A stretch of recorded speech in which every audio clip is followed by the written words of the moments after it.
It's time for the Ella Johnson Show.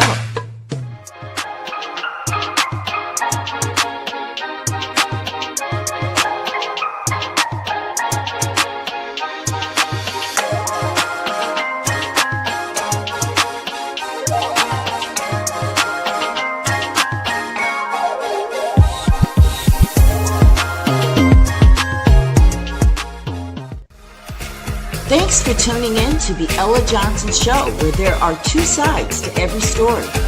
Enjoy the broadcast.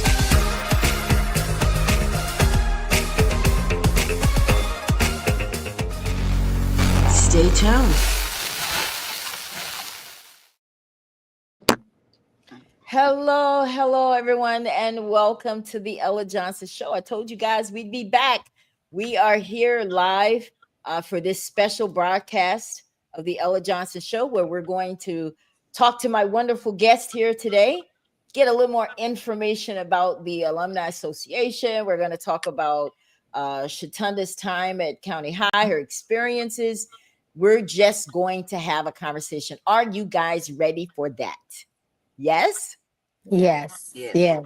They're so excited. They don't know what to do with themselves. But listen, guys, I am, for one, very excited because, like I said, my disclaimer is this. In the broadcast, you have a link to this show today. And if you are interested in being a part of this conversation, you are more than welcome. That's it right there. Click on that link and you can be right here on the broadcast. Anyone who has something to say, something to add, question, and you want to be on screen, you're not shy about being on screen, click that link and you'll be right here with us, because I want everyone to have equal opportunity. And I especially want to extend that invitation to the Alumni Association, anyone affiliated with MCHS. This is not a show about bashing. This is a show about getting to the truth so that we can move forward and do what we need to do. Right? We all agree. Yes. And if you are coming on this show, you will be respected. These views, or everyone has their own opinion. So I just want to make sure and start with that. But I want to introduce you guys to my guests. First, we have Miss Pamela Green. Hi. Isn't she just beautiful? Yes. She's an 1985 graduate of MCHS. She is teaching in Montgomery, and she is actually the founder of the MCHS Alumni Association. Welcome to the Ella Johnson Show. Good to be here. Awesome. Then we have LaTanya Watson. LaTanya is an MCHS graduate of 1993. She is the librarian at Monroeville Elementary School. Welcome to the Ella Johnson Show, LaTanya. Thank you. Awesome. And then we have Miss Chitunda Howard. Now, Miss Howard is a 92 graduate of J.F. Shields. I wonder if you were there when we used to beat you guys all the time. Yes? No? Really? Yes, she's there. She's there. I had to go there, because it's the chili in me. I had to go a little bit. Yeah. Just a little bit. Hey, but listen, we all have the same goal, educating our kids, right? So at the end of the day, that's what matters. She's an MCHS teacher and instructional leader from 2004 to 2024. She is currently the Monroe County School Improvement Specialist. Welcome to the Ella Johnson Show. Thank you. Awesome. All right, guys. So listen, we are going to have a real conversation. I want to thank everybody that is tuning in to the broadcast here live, as well as those who will watch the rebroadcast tonight at 8:30. So welcome. If you are watching from YouTube, please do me a favor and subscribe to the Ella Johnson Show. If you're watching from Facebook, I need you to share this broadcast right now. I want to see comments, questions coming up. Your comment will come up on the screen, and we will do our best to try to address your questions. All right, guys. So I want to start off by talking with Miss Chitunda. Chitunda, you graduated from Shields. How is it that you got involved with County High? Take us through that part first. Well, I started teaching at J.F. Shields, and I taught there for 7 years. And then I moved to Monroe County High School as a math teacher in 2004. And so I taught for several years. And at the end of the time when I was at County High, I became the assistant principal under Maurice Woody. I've served in that capacity for 8.5 years, and then interim for 2.5. So how is it that you were interim principal? How did that happen? Well, Mr. Woody moved to transportation director that Okay. last year in 2022, I believe it was, in January. When he transferred to the central office, I was named interim principal in March. They delayed the process for one reason or another. In March, they never advertised for an assistant principal to replace me, so I didn't have any help for that semester. So I remained interim principal for the next school year, 22-23 and 23-24. So when you say interim, that means you were acting as principal, but you were not the principal. Is that what that means?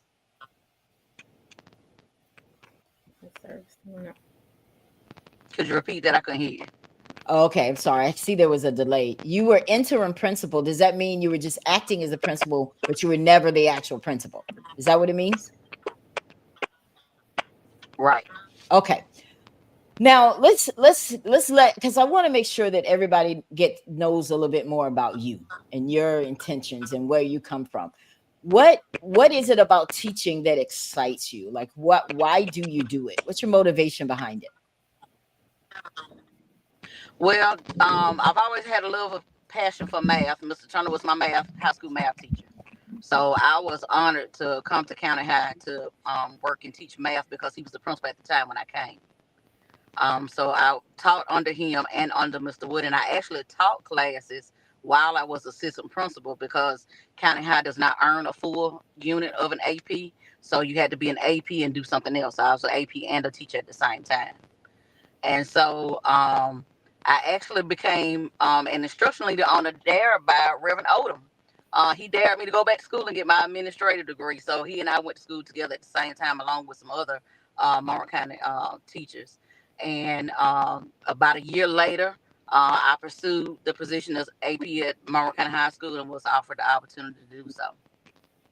That's amazing. My motivation as a leader came from the same thing as I did as a math teacher. I always like to build people and grow people and to see people use what I know, and I could take that and help them to grow and become better. So that's the approach I took as a leader with teachers, students the same. I like to hear what the students have to say and implement some of the things they want to do and some of the changes they like to make into the school, because that's what makes school interesting, make you want to come to school. Absolutely. Now, with that comes challenges. Did you have any challenges at County High in that capacity?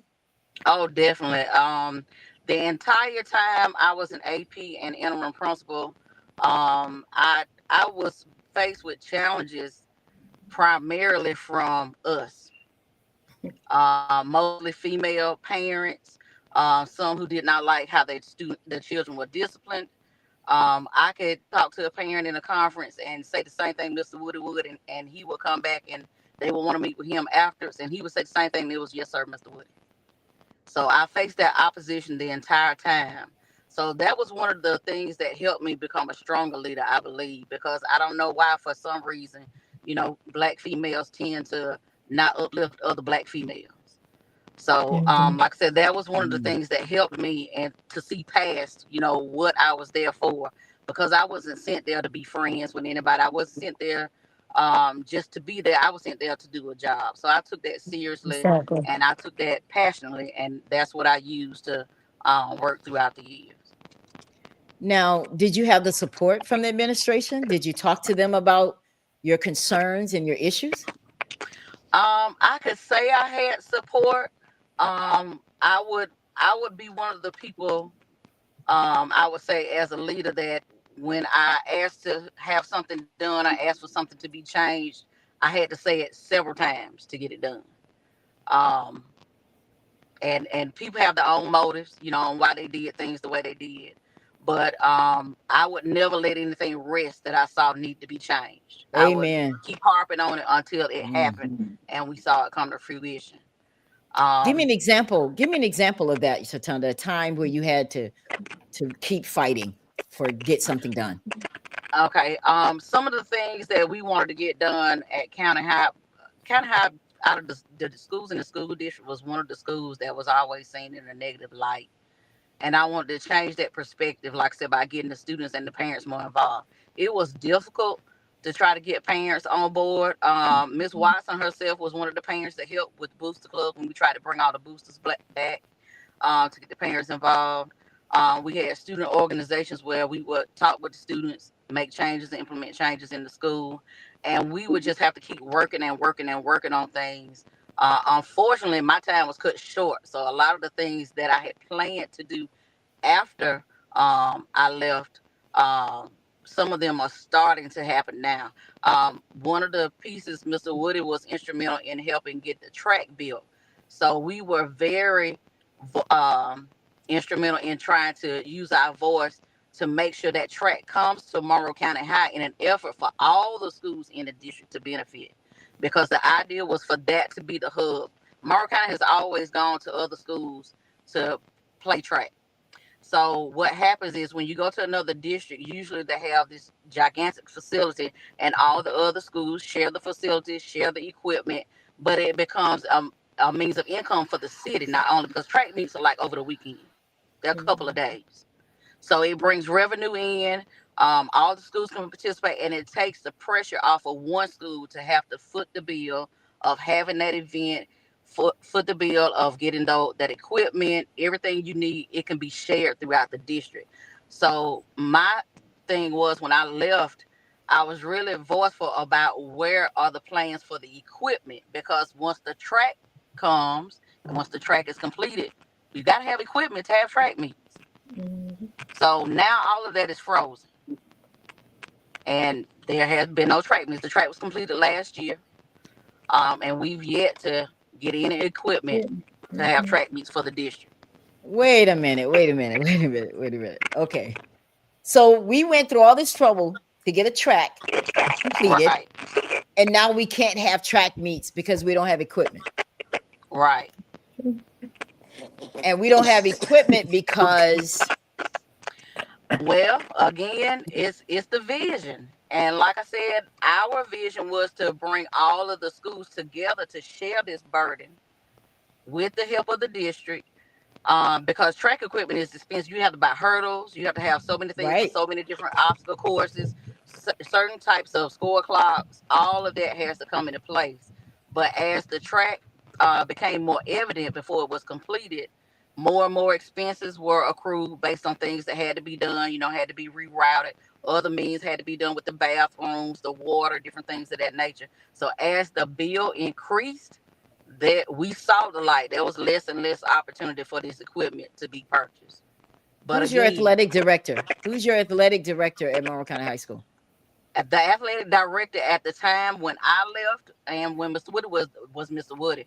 Now, Mr. Woody was not the athletic the entire time we had football, because the football coach is normally the athletic director, but we had so much transition between the coaches, he just assumed the role in addition to principal, because we didn't have anybody reliable from time to time.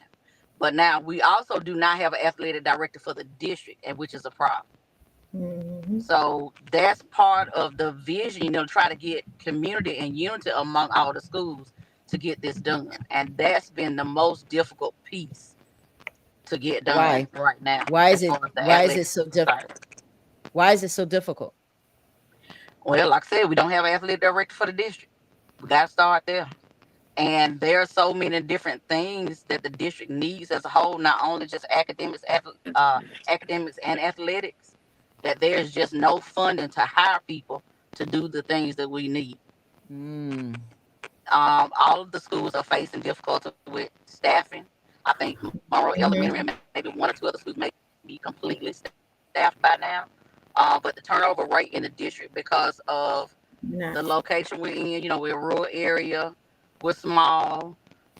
Monroe does not attract a lot of people, and that's education too.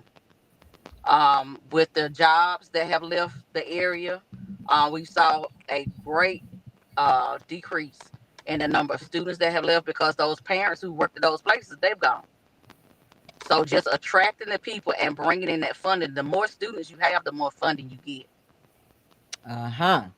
So are you saying that is the, are you saying that's the sole reason County High is not getting money, or it could be a reason? That's one of the factors. That's one of the factors because Okay. everybody's population has declined. So the more students you lose, the more money you lose. The more federal funding, more state funding you lose.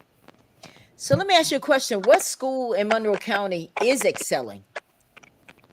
Well, Because we have a few schools that have a BC range. We have a couple that have a D range. We have one that has an F. Nobody has an A. When you excelling, it depends on what your definition of excelling is because they all can use improvement. And there are Okay. different things, and that's what my role is for this year to work as school improvement specialist. Since I left county high, and I believe this is solely because of the grace of God that somebody saw that the things that I did in a year's time were drastic, and a lot of people did not like some of the changes that I made, but I made changes in the best interest of the students, and I made changes that I thought would improve the school, and we came from a 58 to a 70 seats. Yes. So because Yeah. of that, I was asked to come help with school improvement. Let's give her a round of applause for that. Mhm. Yes. That was great. Way to go, sister. I love Yes. it. I will Yeah, lift you it up was because difficult. that Now is it was amazing. very difficult. I'm But like I sure. said, there were some changes that were made, and there were small changes that were made, but a big part of it was the students themselves getting to know what they wanted, what would bring them to school. And my thing with them was, after I met with the students, I asked them three things. If you give me better test scores, if you behave in class, excel in your academics, I would try to meet every question and demand that they had. And they rose to the top, and they did just that. Now I want to go back to something. You said that you were booted out. Did you say that or are those my words? You were booted I out. said that. I was Okay, booted out. okay. You're Yeah. booted out. Now we know what Yeah, booted out means. That means that right. there was an active input, something was actively happening that caused you to no longer be employed as the interim principal. What was Right. that happened? When you say booted out, were you fired? Well, I actually applied for the principal position when it was advertised, but and the interview process was one of, how can I say it? It had never been done the way before. Give you an idea. When I was interviewed, my interview, they actually allowed the alumni of the president of the Alumni Association and the mayor to sit in on my interview. There's Really? no other principal in Oh, the district who Really? no, no, no, had no, a no, no, no, mayor no. in their interview. Really? Right. Wow. Nobody Wow. else had outside people in their interviews but me. Wow. And there has never been a principal who was hired who had a mayor and an athletic or alumni president in their interview. Nobody else but me. What president? Who? Let's name names. What president was in your Okay, this interview? was at that time the president of the Alumni Association was Percy Parker and Charles Andrews was the mayor. So nobody else, like I said, had ever had other people in their interviews besides, like teachers or staff members at the school who they were interviewing for. And who were So the other people in the and interview? say it again.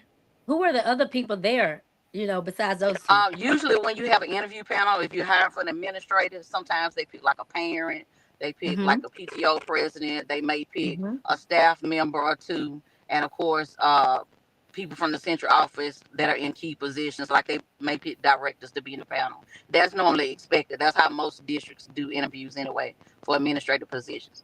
But like I said, my whole entire experience has been on unorthodox and different from everybody else's.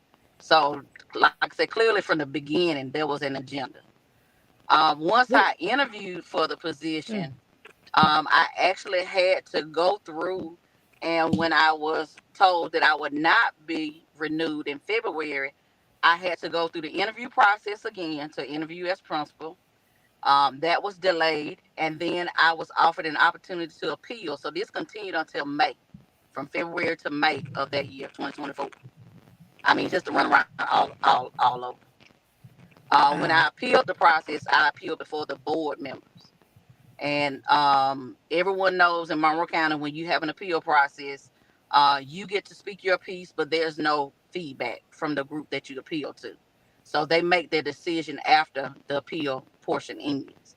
So once the appeal ended, of course, I received a certified letter and said that you will be transferred to Monroe Middle School as an assistant principal and you will not get the opportunity to become the principal. Okay. Okay. Okay. Let me ask you a question. You were interviewed with the president of the Alumni Association and the mayor. Had you ever had a run-in? When the very first time when I became interim. So this is the thing. You have accomplished great things. You have improved the way the school looks. You have a potential to now get more funding because kids are passing, and you didn't get the job. Have you ever had a run-in with the Alumni Association? Who would have done you in? Now, all of this occurred before the test scores came out. The test scores were not released until the following December. So the appeal process, the interviews and everything, that was from February to May of 2024. The test scores came out November, December 2024. They always come out a semester later. So what do you think went wrong? Why didn't you get the job? I believe it was personal vendetta, because I've never had a bad observation for anyone higher up. I've never been told, hey, this is a problem, we need to correct this. I've never been told, hey, they don't like the way you're doing this, they don't like the way you're doing that, let's try to change it, from anyone in supervisory position above me. Never been told.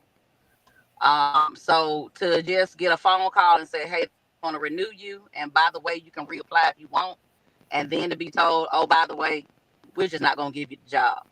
I mean, it just happened just like that. No reason, no rhyme. And once the test scores came out, everybody was like, uh-oh. What now? What do you mean? What do you mean by that? Well, at that point, I was serving as assistant principal at the middle school.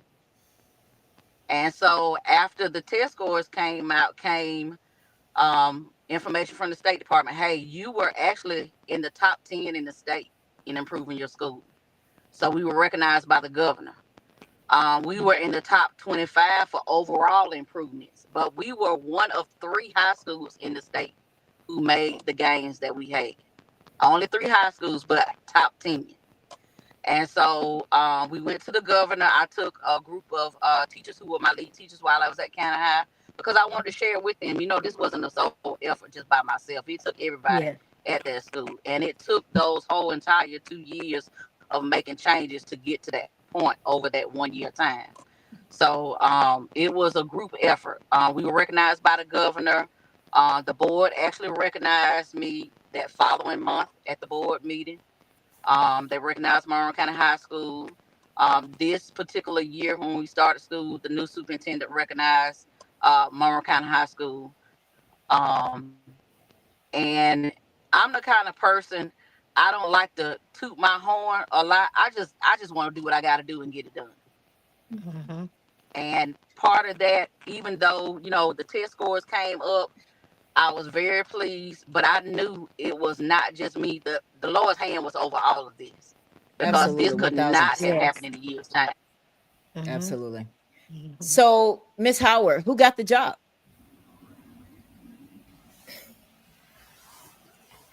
I think she's frozen.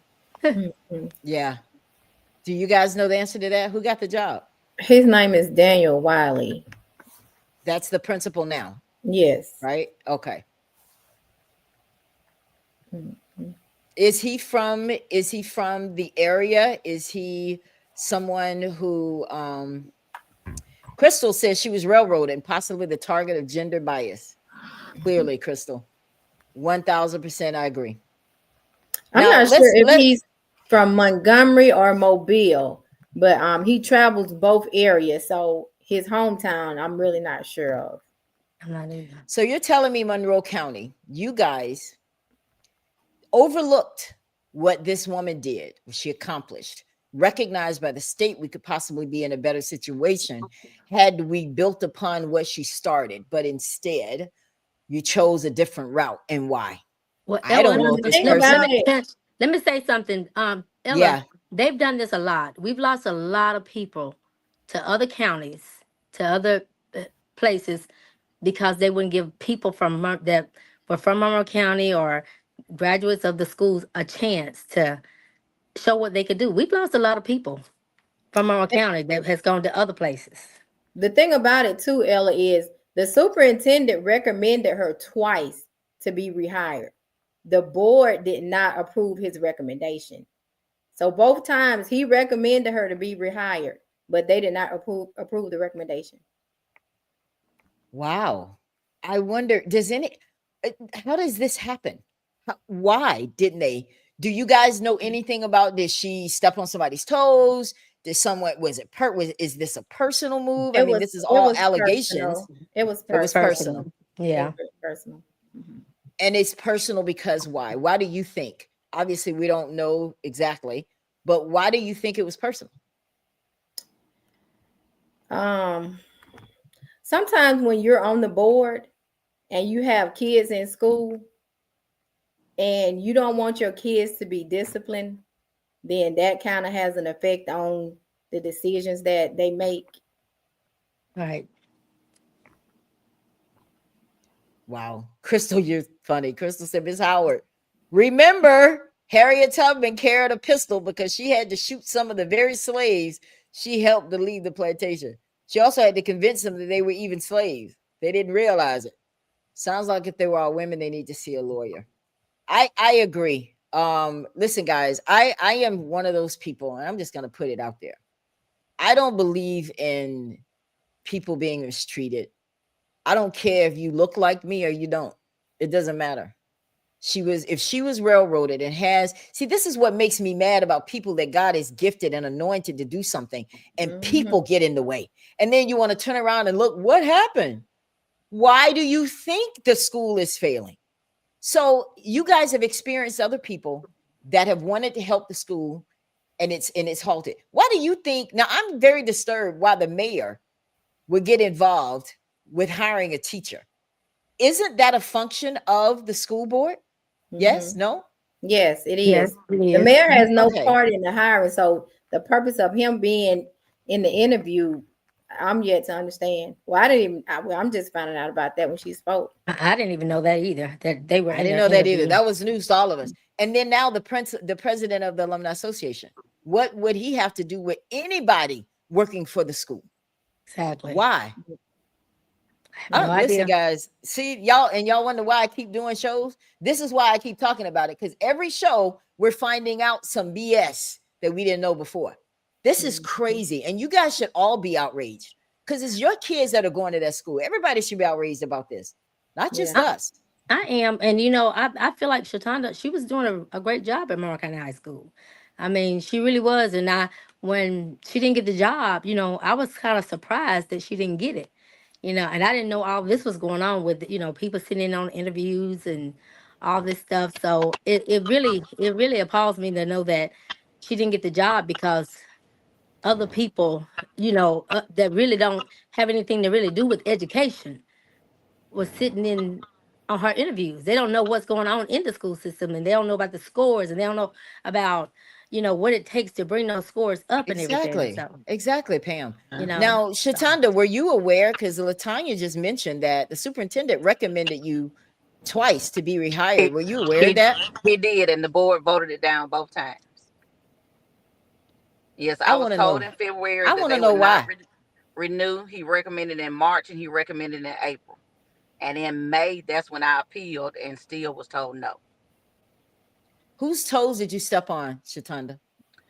I can't really tell you whose toes I stepped on because this is my philosophy, Ella.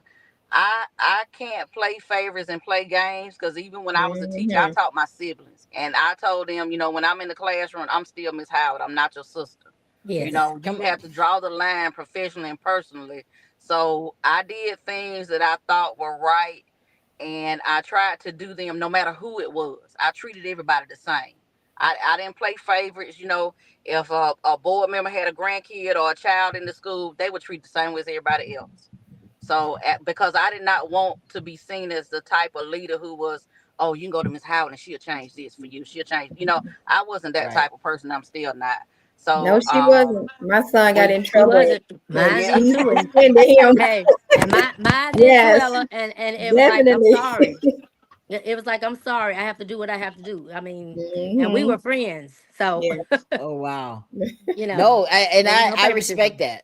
1000%. I respect that. Yes. So let me ask you a question there, Miss Chitunda. Did you get the support? Let me start by saying this. Did parents complain about you to the school board or anyone else? Oh, Were there yes, complaints definitely. leveled against you? I Okay. mean, there were several parents who I've had actually bar parents from the campus because they were so disrespectful. I mean, cursing out teachers, and I told them, look, we're not gonna do that. You just cannot come out here. This is an establishment. It's a place of education. We can't have parents just acting just a plum fool. So I mean, and I was told several times to my face, you are so and so and so and so in front of students, in front of teachers. I mean, and then to say at the end of that statement, I'm going to the superintendent on you. I'm going to go to your board member. And so I'm like, okay, because I didn't feel anything was done wrong. I wasn't treating anybody kids wrong. Because you always have to think, how you treat other people's kids, that's how you want people to treat yours. Absolutely. That's right. So, Did the school board talk to you? Did the school board talk to you about about those accusations leveled against you? Yeah, every time, they came back and they mentioned to me, what people were saying. But in hindsight, it makes me wonder what they were saying to the people in return. That part was never privy to me in the conversation. It was always they came and said this, but nothing about what was said on my behalf. Did anybody support you? Who's that? Did anybody show you support? Did the school board support you? I mean, the teachers went to bat. The teachers wrote letters. Parents called. Parents wrote letters. They talked to the superintendent. They talked to the board members. But like I said, I believe from the jump there was an agenda, and that was part of the agenda just to get that to happen. Now, hindsight, some people don't know this. This was not the first time they tried to move me from Monroe County High. This is actually the second time. When I was an assistant principal back in 2017, the military came in and did a health screening for the entire community. And that summer, I was told that you're going to be transferred again to Monroe Middle School. And there was no reason why I was going to be transferred. That transfer never happened. Because when the military came in, if anybody has influence or any knowing on the military, when they come in and they operate an organization or an environment, you're not going to have access to anything. So because they were housed at Monroe County High, and the wing that they held their logistics in was on the hallway where my office was, I was never allowed to go in to get any of my belongings because I was going to proceed and move everything, over the summertime when I was told. But because of that, I could not move my things. And so just so happened, again, I believe by the grace of God, I did not understand what was going on and what was happening. And there were like 4 or 5 administrative positions open in the district. I applied for every one. Did not get a call on a single one for an interview. So I knew at that point, somebody in Monroe County had blackballed me. Wow. So this was my second time going through this. Second time. First time it never happened. So who do you blame? Well, it's a combination of factors. I could say my board member that I had when I was at County High never had my back. Never. Who is that? That was Kenneth Smith. Okay. Which was appalling to me because he and I worked together as an assistant principal under Mr. Woody. We worked together for years. He knew me. He never had my backing. The former superintendent seemed like he showed support, but I never really knew because, like I said, I never got the second side of the conversation that they were having with other people. So it was always where I had to make sure whatever I did, I had to do it right. I had to do it according to policy. I had to do it according to board policy because I knew there was an agenda out there to move me out of the way. Wow. See, this is why I do these shows, because all we want to do is party. And our kids are failing. And our kids are failing because of leadership. I'm going to call a spade a spade. Mm-hmm. This is a direct reflection of poor leadership. Yes. Own it. So So Miss Howard, what would you like to see differently in Monroe County High or MCHS or in Monroe County period when it comes to the school system? What would you like to see different? I would like to see more unity, because Monroe County has always been seen, and I can say this from going to different places in the state, talking to other people, seeing how their districts are run. There's not a lot of unity. Some of the schools seem to be more separated from the others. They don't have to do the things that the other schools do. The Monroeville schools have more pressure on them because they are the city schools, to perform. Just like right now, I'm interim principal at Shields, because the principal's not there anymore. And they felt, when I got to them, I asked them, about how they feel about things. They felt like they were the stepchild of the district. Like, no one checks on them, no one cares about them. So we need more unity, because at the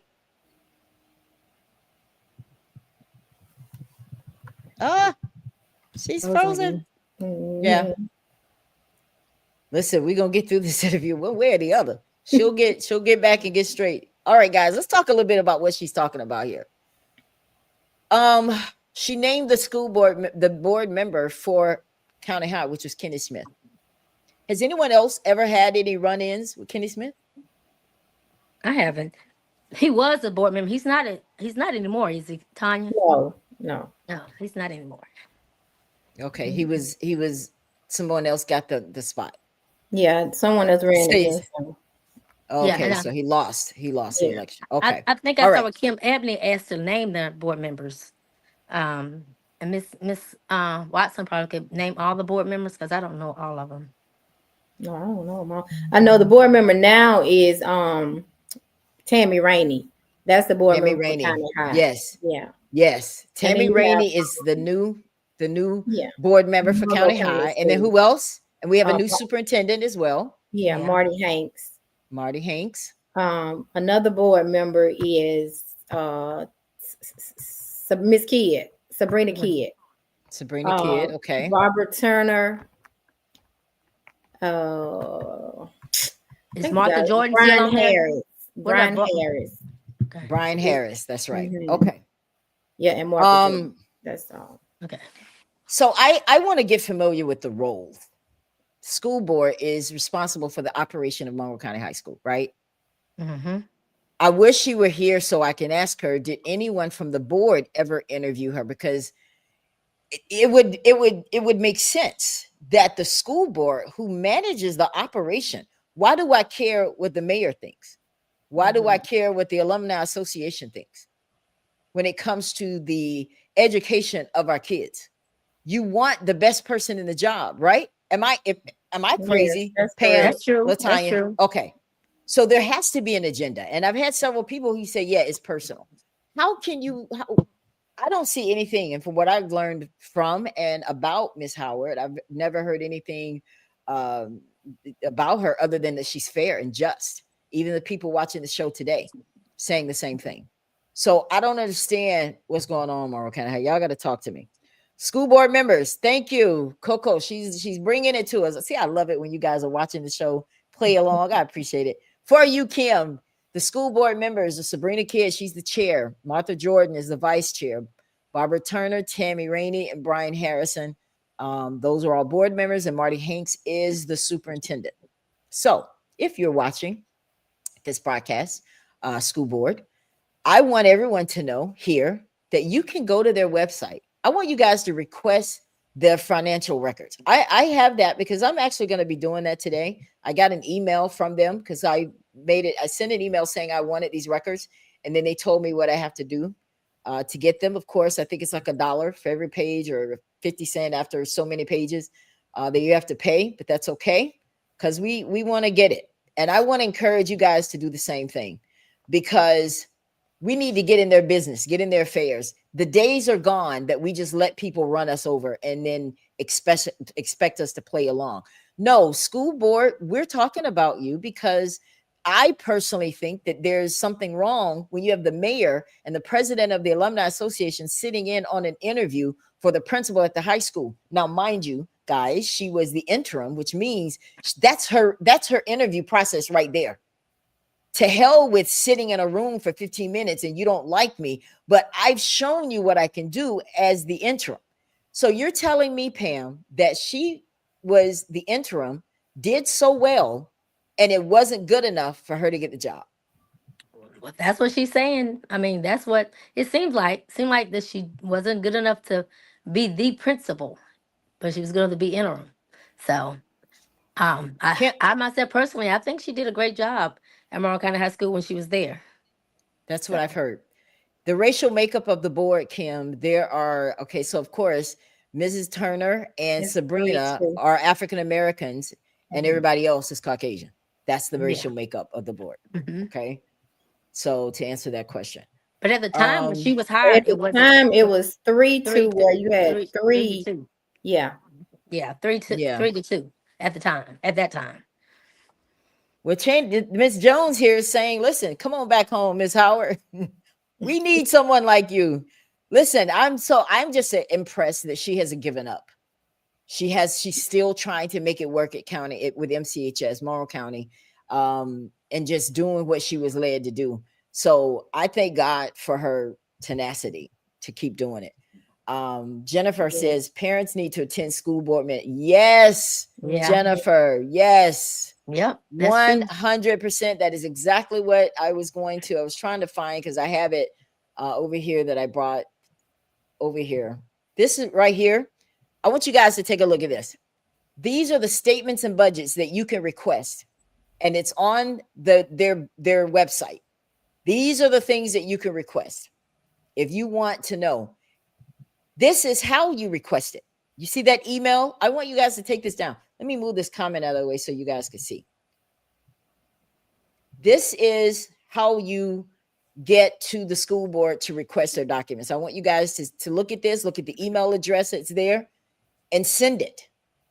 Let's get in their business. You guys need to go to the website, see when they have board meetings. They just recently had a budget meeting. Don't you want to know where the money's going?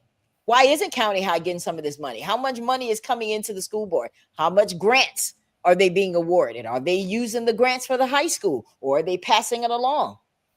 What's really going on? Like when the grants are coming in, because you guys have people that apply for grants. Those grants will meet the needs of the high school. Now, Ms. Howard also said that one of the things that affects is the attendance and all those kinds of things. So let's bring her back up. She's back there. There she is. Change locations. I see. And baby, listen, because we're sitting here because we want to hear from you. We definitely want to hear from you. And let me get this out of the way. So we can see you. Okay. So, Ms. Howard, I want to go back to where did we leave off with you? Because I want to make sure we keep that conversation going. We were talking about did I have any support? Yeah. Did you have any support? And if so, who? Like I said, all of the teachers that were there, of course, because, you go back and think I was there 19 years, 20 years. So I taught alongside most of the teachers who were still there. Okay. Parents, like I said, some parents called the board, some parents called the superintendent, some wrote letters, and they always, expressed and told me when they were reaching out, making a stance and that thing. So, yeah, I felt like I had the support, but the one or two parents that I did not have the support of were very influential with the board member who did not support me. So, who was it? I want a name call. Who was it? Who was influential? Yes. Who was influential with the board that caused you to not get hired, that you think? I'm not gonna call names because, like I said, I wish I knew, because I sure call the name. I don't want to do that because their kids are still in school, and I don't want to, have that. Like I said, I try to think about how people treat other kids, because I don't blame them. I blame the board, right? Because they're supposed to be the educators, right? And they're supposed to be supporters of education. And if you, as interim principal, that was your interview. Now, let me ask you a question. Crystal makes a valid point. How is someone with no education experience interviewing a candidate for the principal's job? Exactly. Like I said, that was a first for Monroe County, and it hasn't been done since. So think about that. I'm going to come back to your question, Ladarius, but I want to ask you then, what did they ask you? One person asked, what would I do different from Mr. Woody? What would make them think that I wouldn't be doing the same thing as he did when I became the leader? And my response to that is, I have my own mind and my own ideas. I had my own vision. When you're hired in as an administrator, as an assistant, or whatever your role is, you take the vision of your leader on and you forward their vision. So Mr. Woody had his vision, and that was what my role was. I forwarded his vision.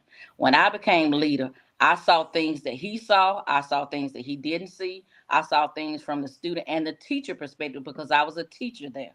So I saw different perspectives, and I decided to change how I wanted County High to look and change the vision of the school. So I did things a little bit differently. And so that's what any person does. You know, you have your own thoughts. Of Have course. your own mind. Of course. What I else? was also asked why we weren't sending articles to the newspaper. And I was like, okay. Again, another little tidbit that a lot of people don't know. We would constantly send things to the newspaper at Monroe County High School, but unless I sent it to a white teacher to get it placed in the paper, it wasn't going in there. I could send things 3 or 4 times and it would not get published.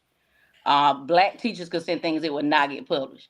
We had to literally pick certain teachers to send articles, send pictures, and then it would get published. Wow. Yeah. I've never speechless, but really. So you couldn't get anything published unless it went through white teachers. A different face. How did you respond to them? Did you tell them that? The interviewees or the newspaper? Yeah, and the interview. Yeah, I did. And as a matter of fact, the mayor was shocked, and he was like, "I'm going to talk to the newspaper to see what's going on." And after he spoke with them, we started getting more articles in the newspaper. Unbelievable. Yes. So how did they communicate to you that you didn't get the job? Who called you? Nobody called. I got a letter in the mail. Now you know that's some trifling. That is some trifling ratchet mess. I received a letter in the mail. You got a letter in the mail saying, and what did the letter say, Miss Howard? You will be transferred to Monroe Middle School effective 24-25 school year. That was basically it. 2 or 3 lines. How did you guys feel when you found out that she was not going to be hired? LaTanya, how did you feel?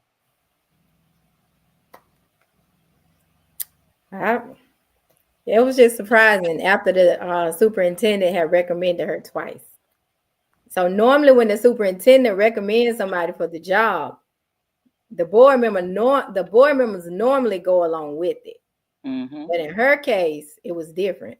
I've never seen it where the superintendent recommended somebody and they didn't get the job.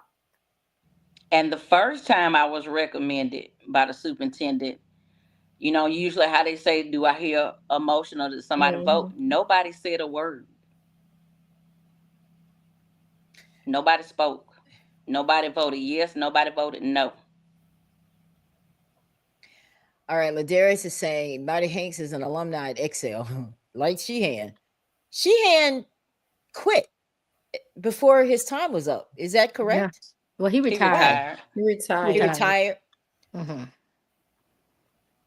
She said, Jennifer, you can't speak at them, I don't think. I don't know what she means by that. What do you mean by that? That means you have to, go ahead. No, go ahead. You have to get on the agenda to speak at the board meetings, and they allow you 2 minutes to speak. Oh, really? Okay. That's interesting because I got an email one time told me don't even show up. Oh, wow. Absolutely. That was the other city council. That was one of those meetings. And I, of course, didn't listen. All right. So Crystal says that's a gender-based bias question. They compared you to a male. She's referring to your interview. If the SOL has not expired, y'all female professionals might need to consult an attorney who specializes in cases like yours. I would encourage you, Ms. Howard. I know that you're still kind of somewhat working there, but know your rights at least. Right. Know your rights at least. Okay. A letter in the mail. Isn't that the truth, Mr.? I was like, what? A letter? Mhm. Yeah. Now y'all trifling for that. What did you leave out of a house that was on fire? That's a good point. Basically, what she said: if the house is on fire, why stay in there? Get out of there. You do deserve to be treated with respect, Miss Howard. I appreciate you. And I've Yeah. debated that. I actually debated retiring because I could have retired. But like I said, I believe the Lord's hand's been on everything, and I listened to him first. And he told me start your own school. Yeah, Start he your told me own don't school. move. Start your own school, doggone it. I'm so serious right now about that. No, I really am. I can't tell you how much I believe that is something that God he's keeping you in it for a reason. Mm-hmm. And maybe it's not to keep working for them. Maybe you've learned enough. Maybe it's time for you to go out and branch out and build your own. Start your own school. Damn them. So God was just preparing you for what we need at JF Shield. See, now you're trying to take her back.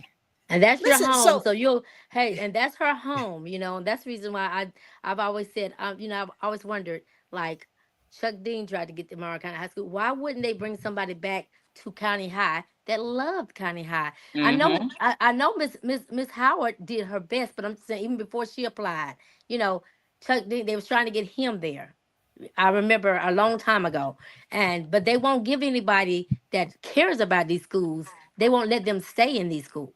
Right. You know, Miss Howard cared about Morrow County High School, you know, and sometimes, you know, not necessarily you have to be at your home-based school, because I know a lot of principals that have been in the county, that have taught in our county, that went to another school.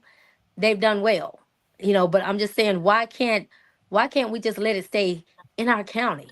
You know, you know, instead of people out of county always coming in, getting jobs that, you know these people love Morrow County. They're staying there. That's Because right. there's nothing in Morrow County for real. They love Morrow County. So use what you got. Right. Use what you got. What you got. Yeah, I agree. Hey, Crystal said, Pam, even Jesus got no respect in his hometown. Amen. Nothing but the truth. Nothing but the truth, guys. It's sad. Okay. So let me ask you a question. How is the school now compared to when you were there, Chitunda? Let's interview him. Yeah. How is it now? Let me take a break on that note. I want somebody to speak on it. Speak on it. How is the school now? I don't know. I haven't been there, so I don't know. Yeah, and I can't tell you. I visit when I need to do something with the other teachers or the counselors and things of that nature. I can tell you this: every time I go back, the students ask me, "Am I coming back?" And one thing that I did hear, I heard this from just people, that you cannot tell him anything. He don't want to listen to anything that anybody has to say. Okay, when you say he, who are we talking about? The who principal. are we talking about? The principal. The principal now doesn't want to hear anything that anyone has to say. I mean, it's his way, and that's it. That's what I've heard now. I haven't even met the man. So I just heard that he's just, it's his way. School board, is that what we want? Is that the representation that we need at Morrow County High School? And then we wonder why we're failing. We wonder why kids are leaving. I don't know. That's on you guys. Real talk. Mm-hmm. I want to transition now to our other part of our conversation. Okay. The Alumni Association. All right, Miss Pam Mala. Miss Pam Mala, the one who always has her hair together whenever I see her. Whatever. Listen. You were the first president of the Alumni Association, yes? Yes, I was. Okay. According to the association that I established, from what I understand now, this is not the same association. That's what they tell me. They say, well, it's not the one you started. It's a different one. I said, okay. Crystal, you're right. Lean on Me. Very good movie. One of my favorites. All right. That's good. We're going to get into all that to uncover. So why did you start? Why did you come up with the idea to have an alumni association? Well, I was at Morrow High School one day, and I was talking to Coach Williams. He was the football coach at the time. Mm-hmm. And I was we were discussing, why things were the way they were with the football team and the I was like, why are we we can't do like some other schools that I had came from Phoenix City with my son, and I just seen a big difference in the programs. And he Right. told me, he said, money. I said, money, really? He was telling me that we're not getting as much money and everything. And so he was just telling me, he said, one way y'all can help. And I said, what way? He said, form an alumni association. He was from a place where the alumni association did a lot for the schools, and he sat me down. He told me everything they did. I talked to someone from Beatrice, who they have an alumni association, and they were telling me how they helped the school with their fundraisers and with their how everything they raised went back to the school. They said at the end of the year they probably had $1,000 left in their account, but everything went to the schools. And I heard the other day they have a sports alumni, and they had JFSHIELDS alumni, which is academics. But they said everything they had went back to the school. So I was like, okay. And with talking to those members, I was like, let's do this. So I called a couple of people up. I called Miss Watson, Jennifer Chapman. I called Frank Banks. It was a lot of us. Bill McPherson. I called a lot of people. And so Okay. they said, let's do this. So we met in the basement of Frank Banks' house. And we decided we're gonna do this. So Okay. our second meeting, we picked officers, and I was the president. I think Frank was the vice president, and Percy Parker was the second. We had like a correspondence secretary, a recording secretary. We had like 3 treasurers, one that keeps the books, and it was, we went down the line and did everything that we were supposed to, chaplain and everything. Okay. So that's how we got started. And our Okay. goal was to help Monroe County High School, academic Now, and sports wise. That's all what right. our goal was.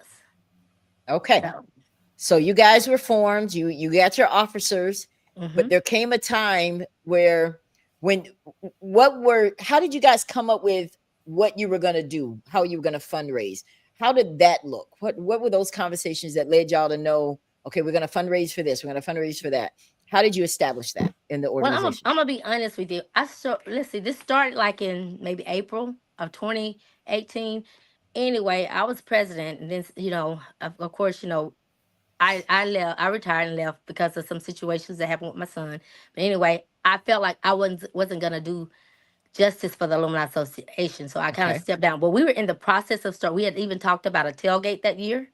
We had talked about the tailgate that year, but it was just too soon because we had really jumped off yet with everything. So we didn't do the tailgate that year, and so we had talked about doing a ball for all the classes. So we had talked about different ways to raise money, but of course we had never done anything. We had several. We had pretty good amount of members at the time. We had Larry Snowden, Joanne Snowden. We had Greg Davis. We had a lot of members. Anyway, at first we didn't, because it was $100, and we said, okay, let's take it down to $25, and maybe we'll get more people to join that way. So we did. We took it down to $25, and we did. People started coming in, joining, and Okay. so when I resigned thinking that our new president, he talked a mean game. Now he in the meeting, he was talking, blah blah blah, yeah, giving some good ideas and stuff. So I said, Frank didn't want it. Frank Banks, he didn't want it. He said no, cuz I don't have time for it right now. So we voted for Percy Parker. We voted. So that's when he became the president. Okay. Okay. And I didn't go to many. I would come to some meetings, but not as many because I lived in Montgomery. But anyway, the Okay. next year they started trying to get alo- um Okay. the tailgate going. Okay. And so So let me ask you a question. Did you guys have an agreement with the high school for the tailgate? How did you get the approval to do the tailgate? you For know, the I I, tailgate. I really don't. I was gonna go ahead, Tony, because I wasn't involved with that one. Well, the high school then, in certain cases, a lot go above the principal and it goes straight. to the board. So the board approved for the Alumni Association to do the tailgate. Okay. So the Alumni Association went to the school board, because I have learned that there is an agreement or contract at the school board with the Alumni Association to do tailgate. That's my recent information, the recent information I received. I don't know how true that is. I wish Chitunda would come back, because she was the principal part at that time. And I remember last week in her comments, she said, no, there's no contract. But they said they telling me that it's a lifetime contract with the alumni doing the tailgate. I don't know how true it is, but that's what was told to me, that it's a lifetime contract. I don't know how they got the lifetime contract. I don't know how that happened, but from what I understand, there's a lifetime contract. And Ella, people have been calling me because the first tailgate they had, I was a member of the association at the time, and I got out and I solicited folks. I got on Facebook and I contacted people, because of course he had me as the HR person, which was a person that solicited people. I got people to come to things, so I solicited a lot of classes that year. I mean, I really got the ball rolling for homecoming. And so you did.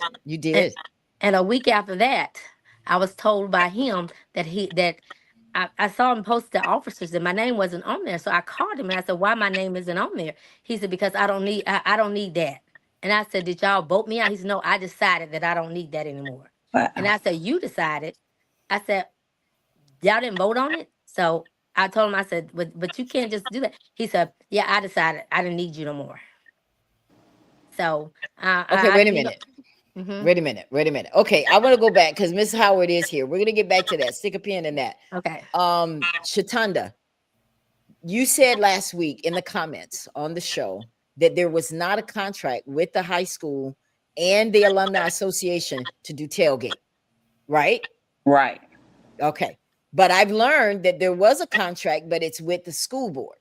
Right. So whenever someone wants to use school property, they can send a letter in, make a request to the school board, as long as they have liability insurance and show proof of insurance, and the board normally grants them use of the property.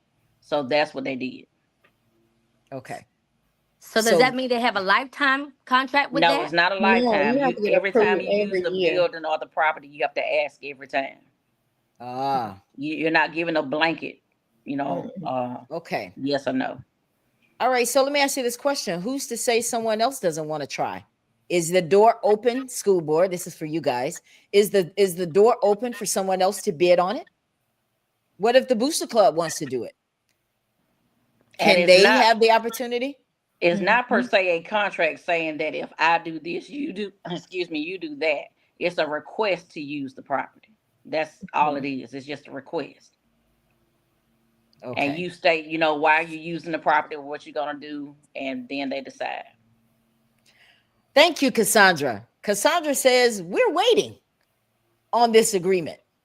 It was requested to be seen on Monday, 15th, and we have yet received a copy. So Cassandra is the president of the Booster Club.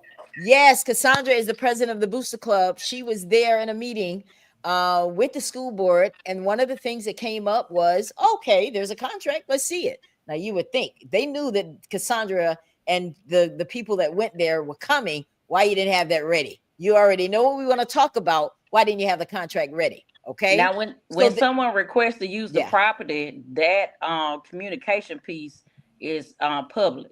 So at the last board meeting that they had, there were 2 board meetings, a regular board meeting and a budget hearing.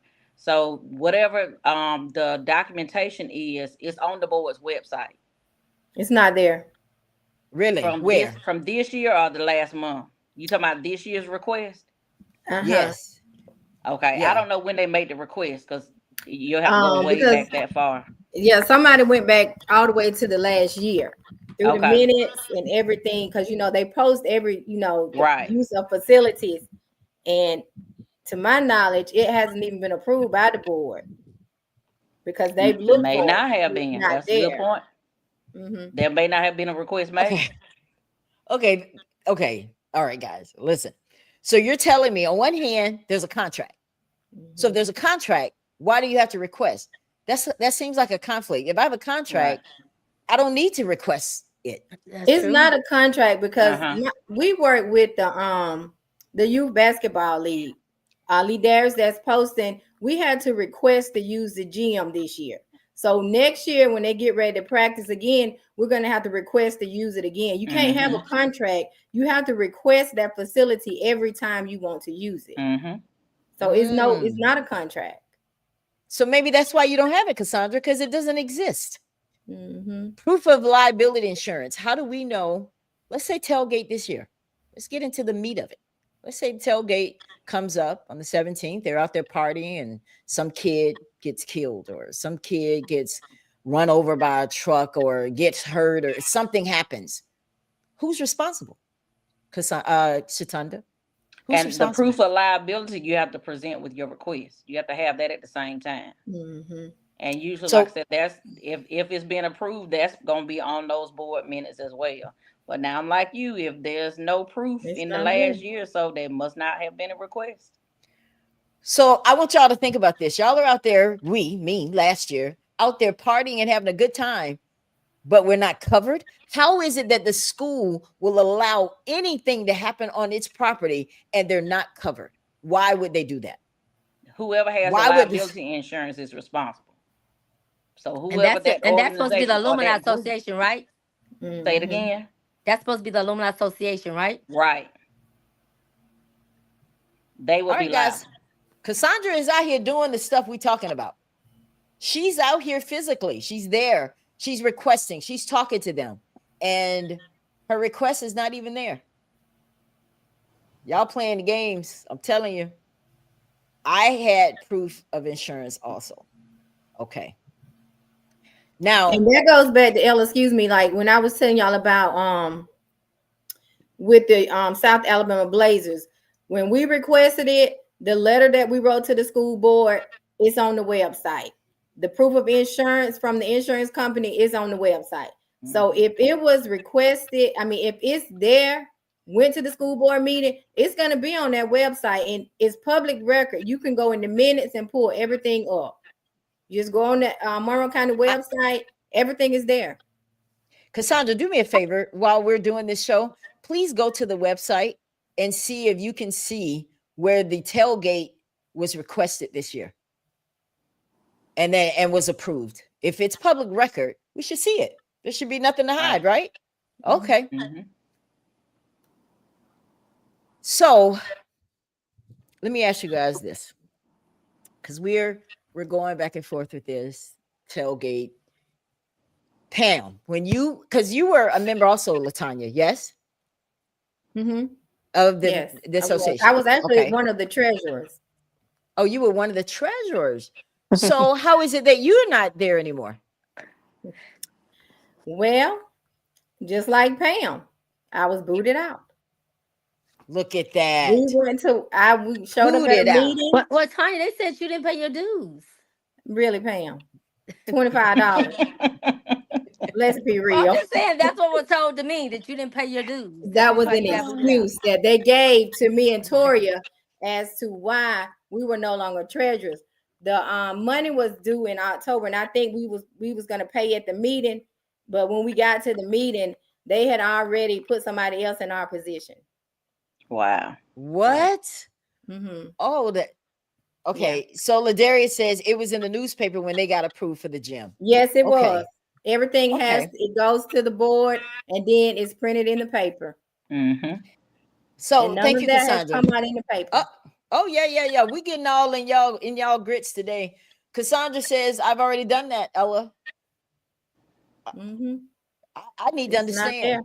If it's not approved, do you have the insurance? You guys going out there and the school is not protected? Why would we allow people to come on school property and not have the protection that it needs to protect the school board from liability if someone gets hurt? Well, let me ask you a question. Didn't they meet with the superintendent? Didn't they meet with the superintendent about this the other day? And from what I understand, they said only thing he said was, well, why don't the Booster Club and the association come together and So does he have proof of the liability since he know they are gonna have the tailgate? Does he? I mean, we need to find out something. They need to find out, I guess, who has the liability insurance, because it has to be insured. That has to be board approved, and it will be on the website. The insurance policy and the letter that they recommended that they're asking for the use of the facility. The board has to approve that. Now, Miss Howard, you mentioned last week in my show in the comments that there are other organizations that are going to the high school having these so-called fundraisers or having events, and it doesn't benefit the high school. Talk to us a little bit about that. What did you mean when you said that? There was a football camp under the time when Mr. Coach Felder was the coach, and there was a football camp when Coach Williams was a coach. And both of those organizations, I believe it was two separate organizations, both of those organizations were approached by the coaches to say, hey, if you're going to use our facilities, could you not give back a donation from your registration fees? And both could of them you not? It should be no question. Right. This is how it's gonna. Please. Right. And both of those organizations said no. I know there was some kickback the last time that it was done when Coach Felder was there, because not a lot of county high football players went or participated in the camp. Wait a minute. You got a football camp going on at county high and your players aren't even. But the reason the students got together on their own, and you're not getting anything back to them. Right. The students got together on their own and said, if you're not going to support us, we're not going to come and participate. That's wise. So they did not participate. Yeah, but yet and still, they still were able to go there and have their event. That's because once again, everything is bypassed the principal, and you go straight to the school board and get permission from the school board. Right. And there could be events. At the time, he didn't even know the football camp was going on. They had already board approved the football camp, and the head football coach at County High had no idea what was going on. Kickback. Oh, did I say that? Kickback. Somebody at the school board might be getting some kickback on approving everything. Is that possible? And if so, can we hide those funds? Is it possible? Miss Howard, let me ask you this. When you were there, did you ever see money come into the school from any of the organizations that did something or a fundraiser in the name of MCHS? Did you ever see it, or would you see it? Not unless their accounts were at the school. But let me ask you this. If they had accounts at the school and they had an event, I always touch back bases with the person and say, hey, when are you turning in those funds? If they didn't automatically come turn them in when the event happened. So if you ever have to accounts outside of the school, we would never know if they were having things. Because like some people had events outside of the school off of campus. We wouldn't know. I heard about some of those. I heard that there were events going on outside of the campus in the name of MCHS, and they never got those funds. Right. Wow. Why? People, y'all don't see a problem with this? You have people up there saying, I'm doing this for the football team. You're not on school grounds and y'all are giving to it. Right. So you're telling me if it's not, like, let's say, for example, the association, their account is not connected to the high school, right? No. Or is it? Okay. No. So that's considered an outside event. So if they raise money, you don't know how much it is. No. It's not connected to you. No. So when we see pictures of the alumni saying that they're doing all of this and scholarships and all this kind of stuff, I understand that the scholarships, for one, I want you to talk about this, LaTanya. The scholarships, I see those being posted, but I also saw where the alumni is asking school classes to help with the scholarships. So are those scholarships being presented coming from people donating, or is it money that's already being collected? Can y'all give me some clarity on that? Now, I know in 2024, my son received a scholarship.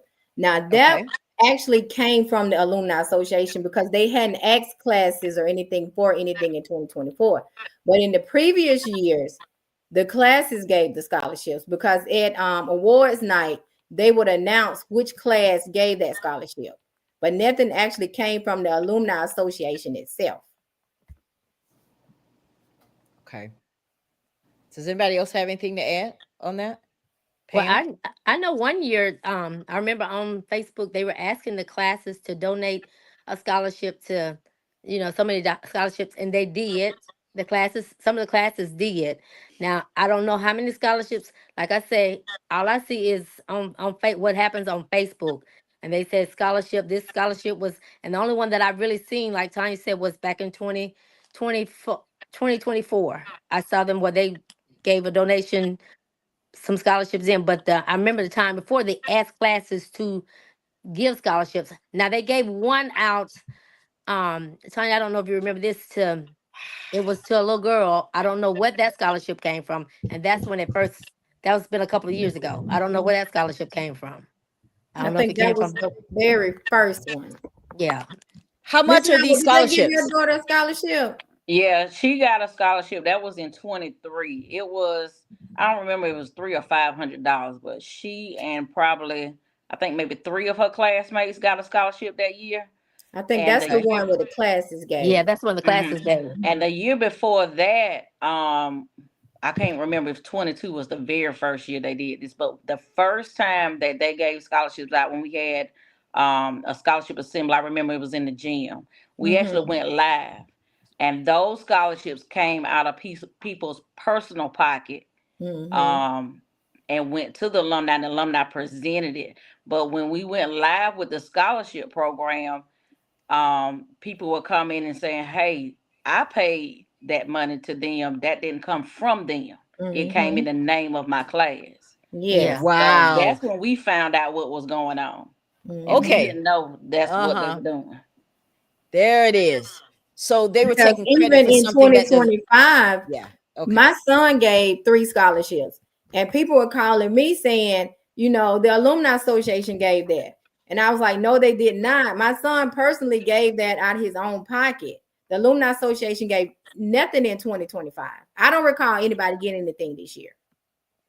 Now, I could be wrong, but I don't recall it. Wow. Okay. Let's go back to you, Miss Howard. Because I really want to dig deeper into this with the association. You mentioned in one of my shows too, not that you were on the show, but in comments, you said that you had to reach out to the association and they wouldn't return your calls. Why were you reaching out to them? For what reason? Well, when tailgate time came, I had questions. One of the problems that we had was about security. Okay. We had people who came to homecoming the previous year before, and people were complaining about the smell of marijuana. People were actually leaving the game because they had gotten sick and they couldn't take the scent. And so I asked, about their security. And so, they were saying they didn't have to have security. And I was like, yes, you do. We have to have security for the ball game.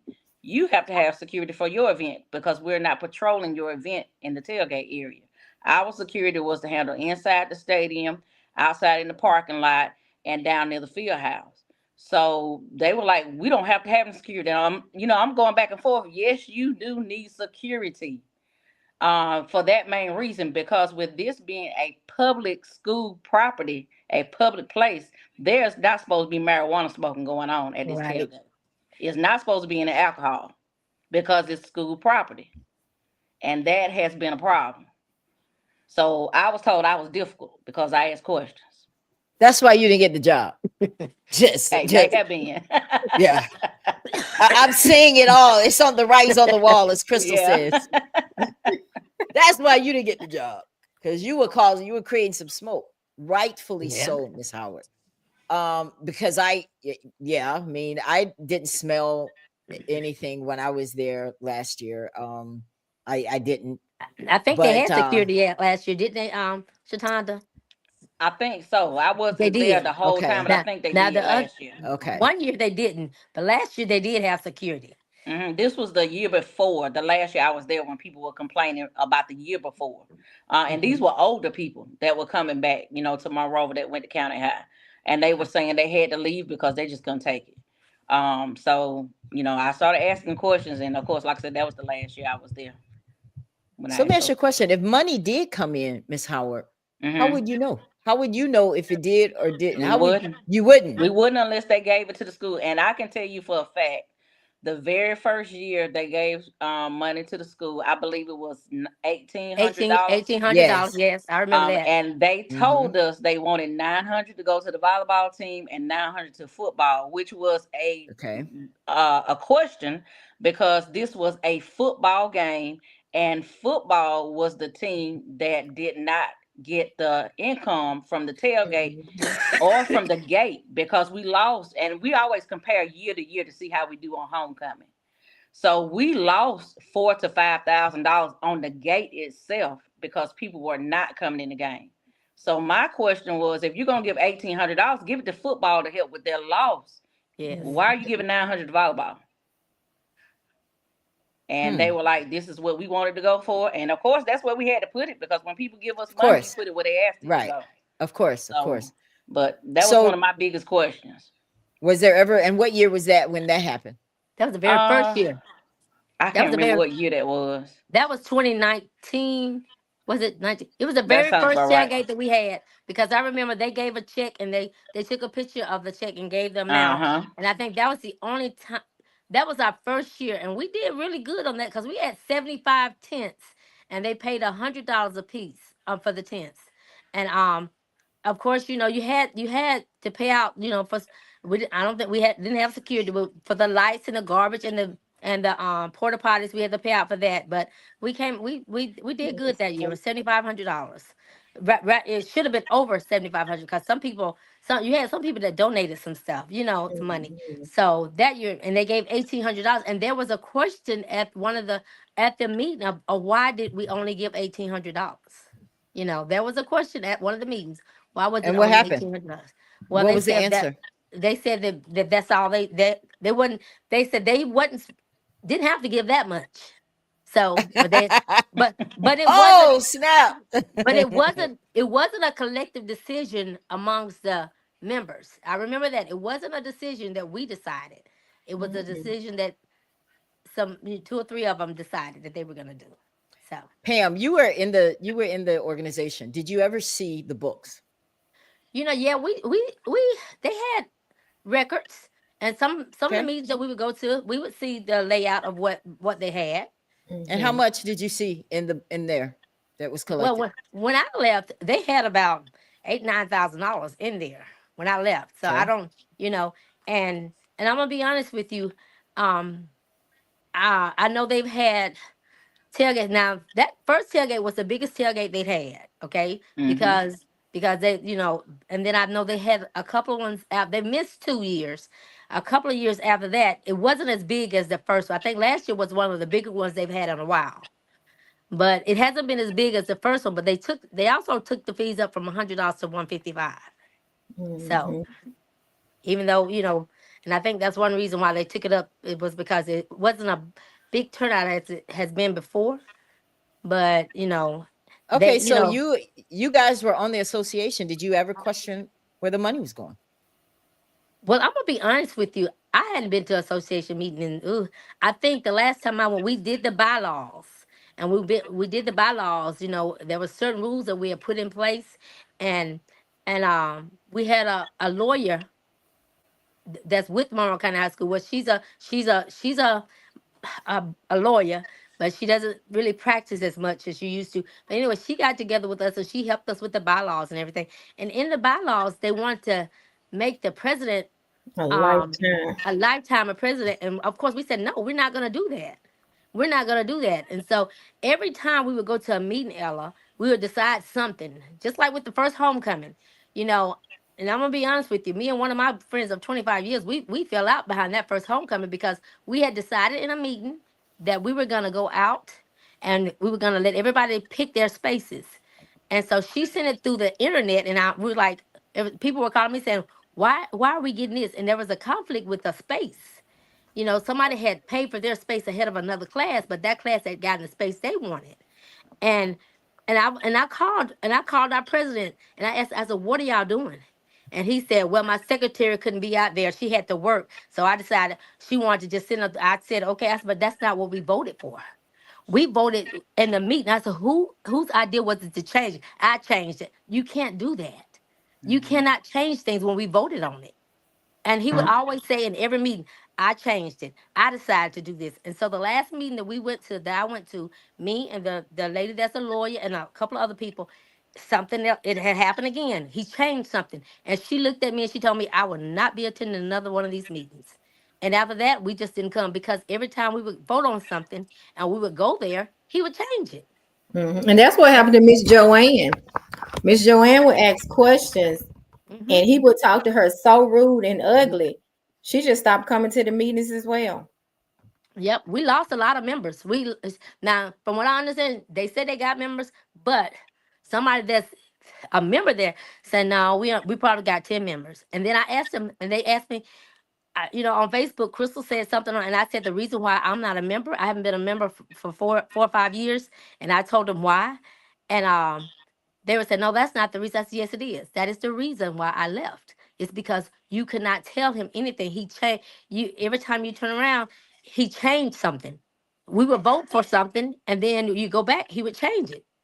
And it was like it was his organization. It wasn't our organization. It wasn't our association. It was his because whatever he said he wanted done, that's what was done. Whatever he said, regardless of whether we voted on it or not.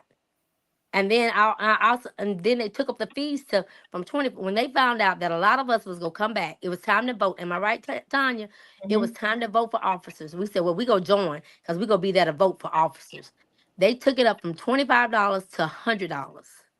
Just so we can, and when I discussed it, one of the members, she said, but smaller is better.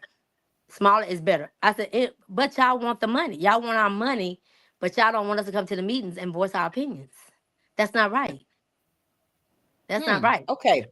So am I hearing that you saying, Ella, they don't want our opinions. They just want us to pay. They're not respected. Right. Okay. Okay. Wow. Yeah. So do they have members? Do they still have members? Well, they say they do. I don't know. I don't know. But somebody told me said they probably got 10. I don't know. I don't know. And even the thing about the Alumni Association, when you're in the Alumni Association, it's supposed to be the school you graduated from. Correct me if I'm wrong. Right. Okay, so they have started reaching out to people from Excel that graduated from Excel. From my understanding, I think one person from Excel was even acting secretary one time. They had people from they just reach out to everybody. Anybody that want to join, you can join. But that's not how an alumni association is supposed to work. You're supposed to be an alumni at the school you graduate from. Yeah, that's what it is, alumni. You're alumni at Morrow County High School.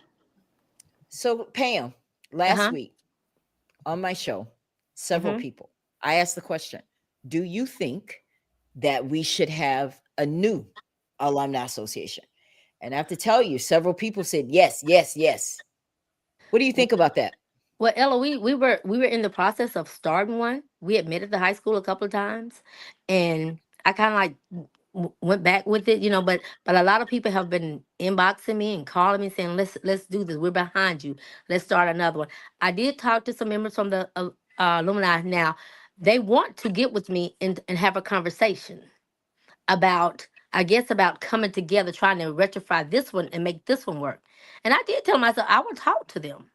But it's not saying that we won't start another one because I feel like, we may need another one. We may need another one just to start fresh, just to say, okay, because there are people that want to support Morrow County High School. There are people that want to help Morrow County High School. And when we made this alumni, that's what it was supposed to be for, to help Morrow County High School, to help them to get things that they needed. We have a lot of people that graduate from Morrow County High School that want to donate, but they're not going to donate because they don't know where the money is going. They don't know what's going. They don't know what's going on. Just like that post that I put on Facebook, I had a lot of people inboxing me saying because I had Morrow County High School alumni, and that's it right there. They were calling me saying, "Is this what? Wait a minute, is this going to the Alumni Association?" I said, "No, it's going directly to the school." And I mean, I had people just calling me, inboxing me, and I'm thinking, is we're gonna give the money to Miss Barnes by 12 o'clock. That everybody that give the money, then guess what? Your name will be announced during homecoming, halftime at homecoming. And I said they will know that you gave to the school, to the football team. you know, and I said, no, it's not. So you know, a lot of people just want to know where the money is going. Here's my problem. Yes, even though it's going to the school, I still don't trust it. I don't see where, if we're still having issues with the football team needing stuff, the field house is not the best. What is the school doing with it? Yeah, we're giving it to the school, not giving it to the Alumni Association. They're supposed to put it toward what we say. We got all that, but then what happens after that? Well, Chitunda, let me ask you a question. If the people were to go in there and say, this is the $500 towards the football, wouldn't it go to the football program? Yeah, you get a receipt on count right there on site. Right. That's Whatever what I was you told. say it's for, that folder has to be receipted in there, and that's where it goes. And it goes to that particular group. The thing about the school's budget, just like the board's budget, is public. So there are records at every school that they have. It might be public, but it's not free. It might be public, but it's not free. It's supposed to be public where you can see it. It shows what's taken in and what goes out. So it's public knowledge, you know, what's there. And we have I say when I was there were a lot of people that would come in and just bring money. And now I was always the kind of person, hey, you want to take a picture? We put it on Facebook. We put it in the newspaper. And a lot of times people will say, no, don't put it in the paper, but you can put it on Facebook, or no, don't advertise, or no, don't tell anyone. Just tell, you know, like the coach or the sponsor or whatever. But when you go to the school and you pay, you get a receipt right there because that money has to be deposited that day. Well, Crystal says, why they ain't got no white people in it? Well, I'm gonna tell you like this, right? We do have some that want to give. We do. I've had some to contact me that want to give, and I feel like there are some whites who have given significant amounts of money. But most of them are the ones that say, hey, you don't have to advertise, which, you know, you have to respect that. But I mean, it's all different people give. But again, going back to what you're saying, Ella, about trusting where it's spent, you have to look at, I know Coach Wilkerson was talking about like the things that they needed and how much money is spent. A lot of people don't really know how much it takes to run a game or a season for a particular sport. And football, baseball, and softball, they have bills that go on even out of the season. They have to pay the water bill when they water the fields all year long. They have to pay the light bill. Even what we've done at County High for baseball and softball, what we would do when it was off season, we would have the water company turn the water off so they wouldn't incur a bill during the season, which would help with the cost. So bills are still coming, you know, whether it's that season or not. And the lights, no matter what's going on the football field, if somebody comes out there at night, that bill has to be paid for that light bill, and that's football's responsibility. But isn't all of that in the budget for the school? When you do a budget, don't they account for all of these things? Yeah, but it depends on your ticket sales. If your ticket sales are not bringing in enough, you have to have outside funding. And I can tell you, baseball, softball, rarely, and volleyball rarely bring in much on their budget to put a dent. Now, track brings in nothing because there are no track meets. Every track event is held outside of school. You have to travel. So you have not only, you know, the bills that come in for lights, water, you have travel expenses. You have to pay the bus drivers.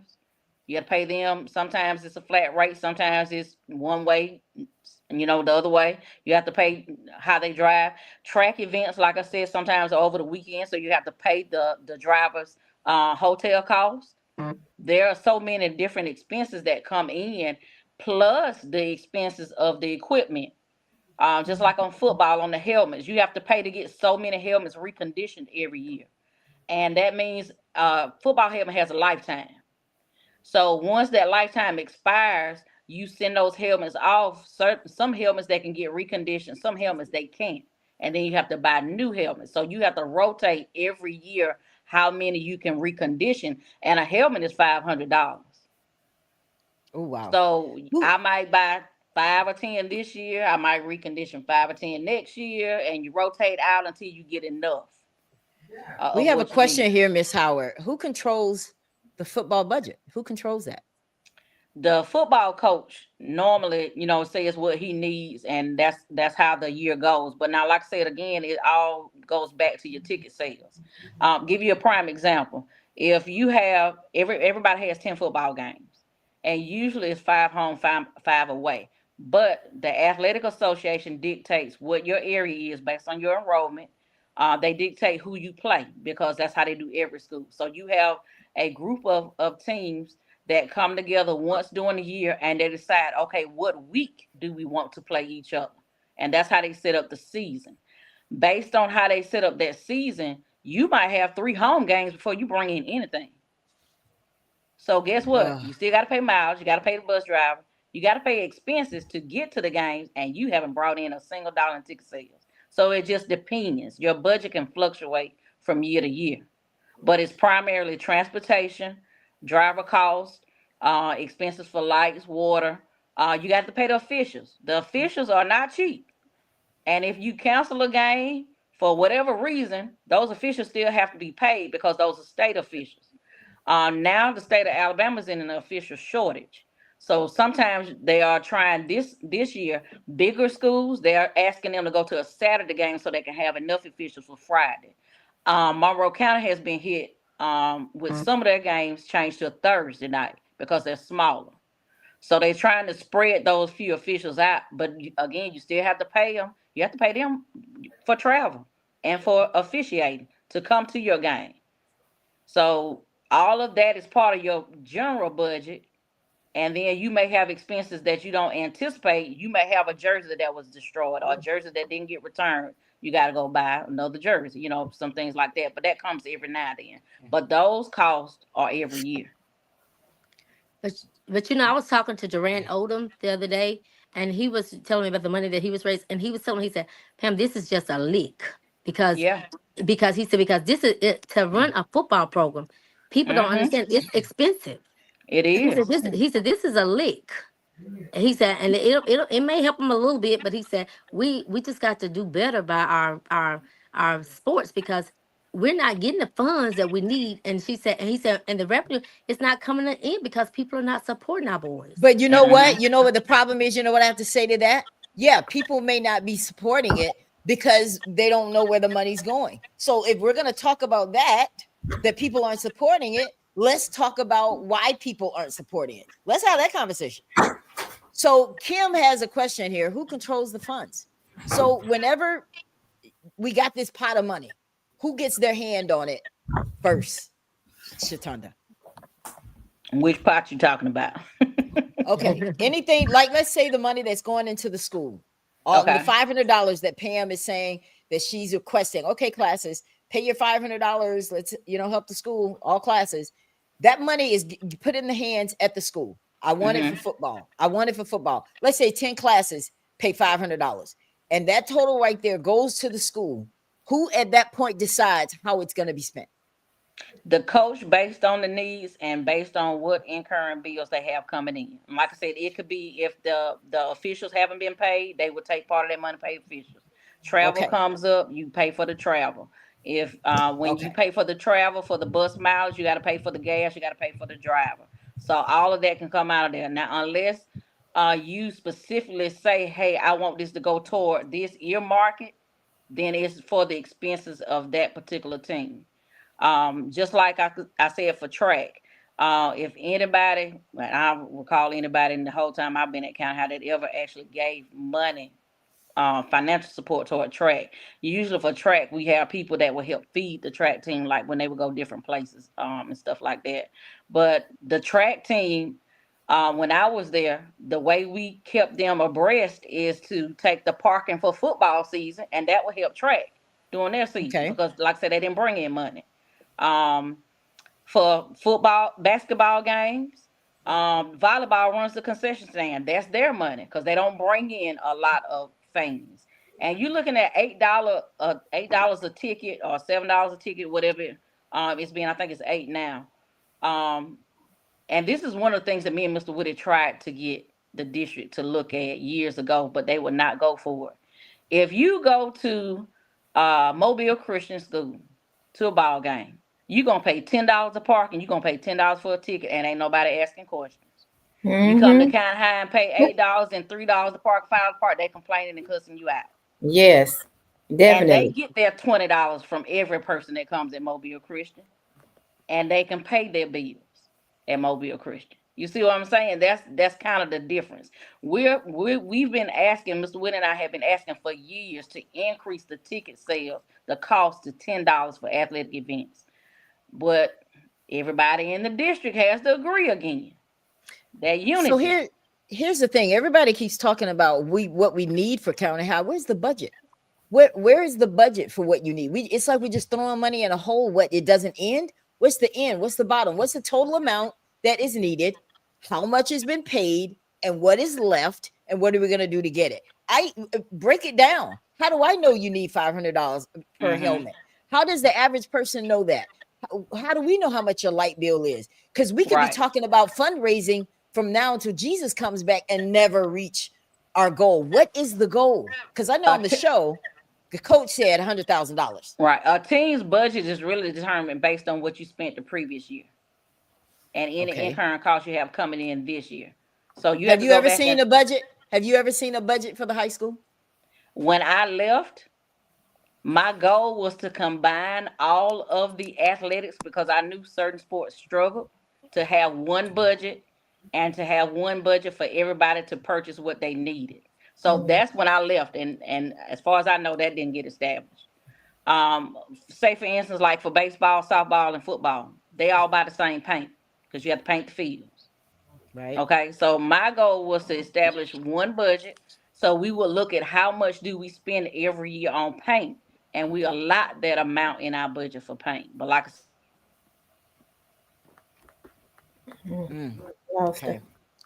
Lost her again. She'll be back. Because I can't. Grace Property has a question here. Is there separate accounting for football and each organization? I think there is. I think each organization has its own bank account. Is that correct? Each account. Yeah, I think so. Oh my gosh. Listen, how much does the state contribute? That's a good question. That's a very good question. But that's gonna, like she said earlier, that's determined by the number of students in the school. So it's different for each school. And when we were in school, we had a lot of kids at Morrow County High School. Now you don't have as many kids in the school as it was when we was in school. And then also, like she was saying earlier, the revenue. You got to think about, we had Georgia Pacific, we had Alabama River Pub, we had ARN, we had all these other schools contributing to our schools. But we don't have that anymore. All that is gone. Crystal. You can't help but read Crystal's comments and laugh. Crystal said, with $20 at Mobile Christian, we got to buy wigs, bags, rims, and liquor. Lord. Crystal, and you know what? I guess they can give $20 if, they can do all that. So, especially the ones that... Oh my God, you can't do it but laugh at. That's it.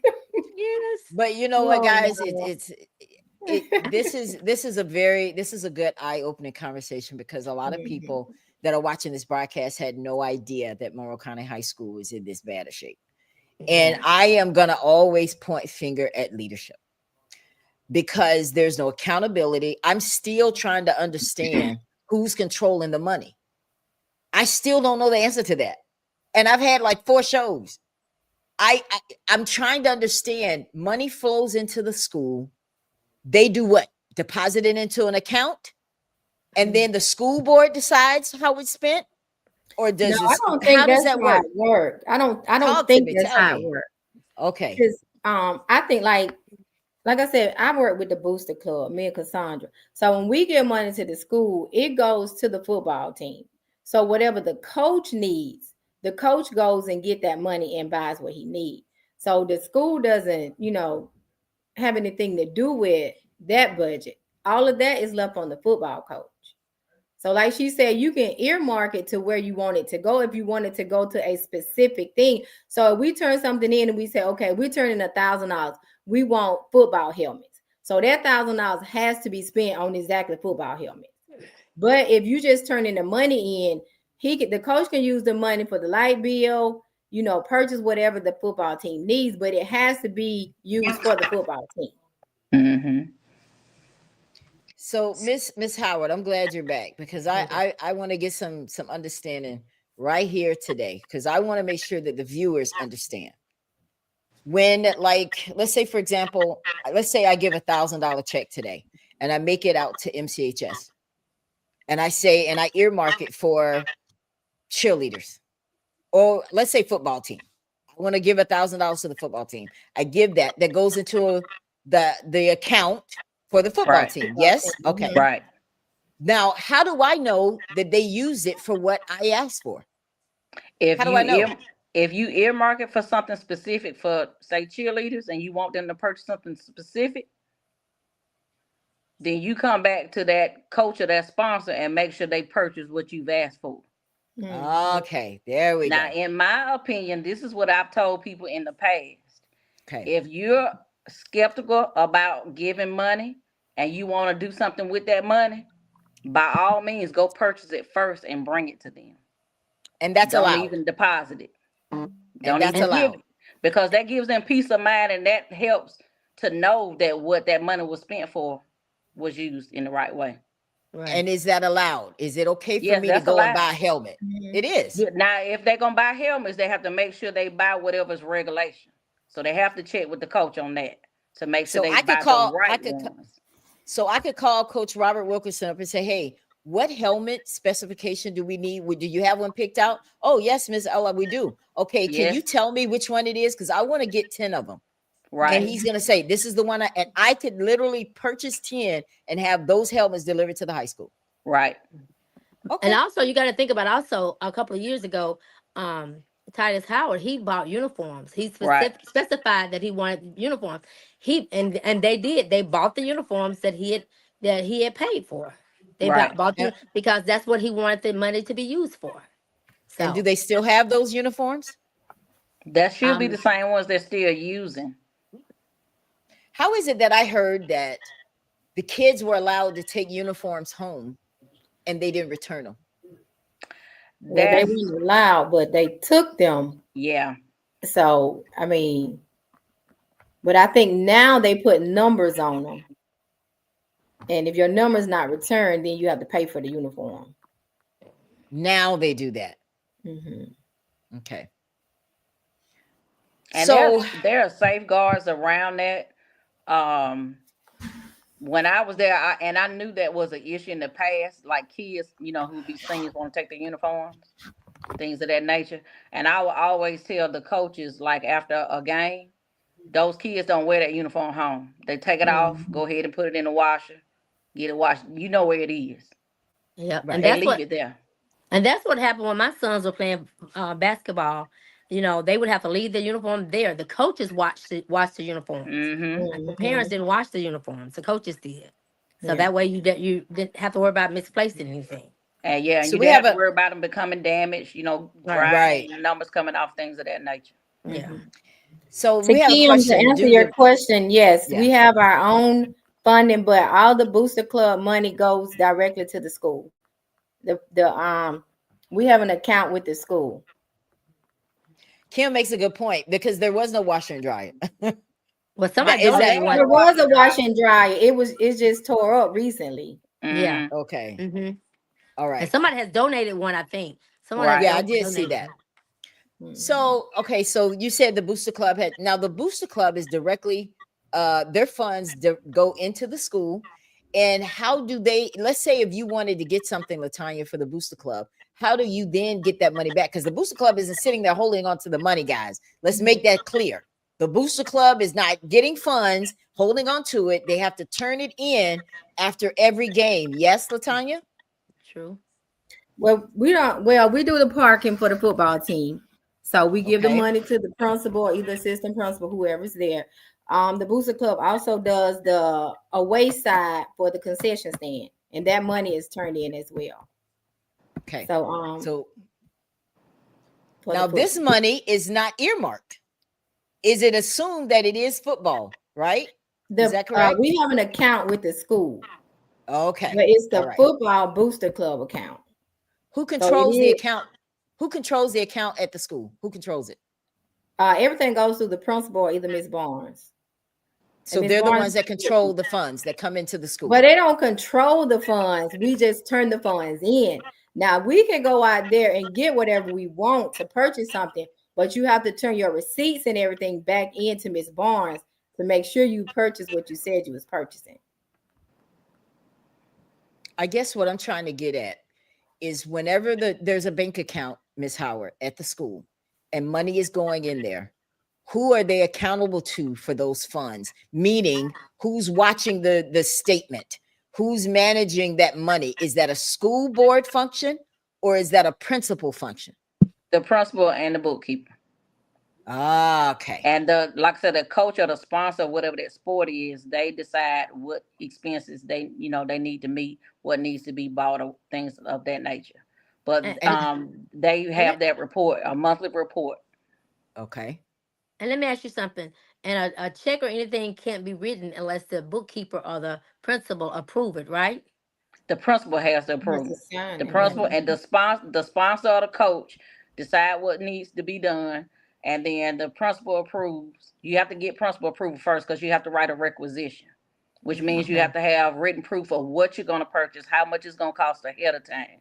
So you can't buy something if you don't have a requisition to purchase it. You can't just go say, hey, give me $500 out of this account. I need to go buy this. You have to go price it first and then turn that in.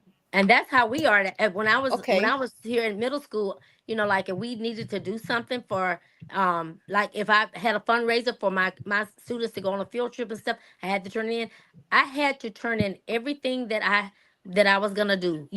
What we was going to, like with my kids, we raised our money, but we had to make an account for. If we raised $1,500, we had to show what we did with that $1,500.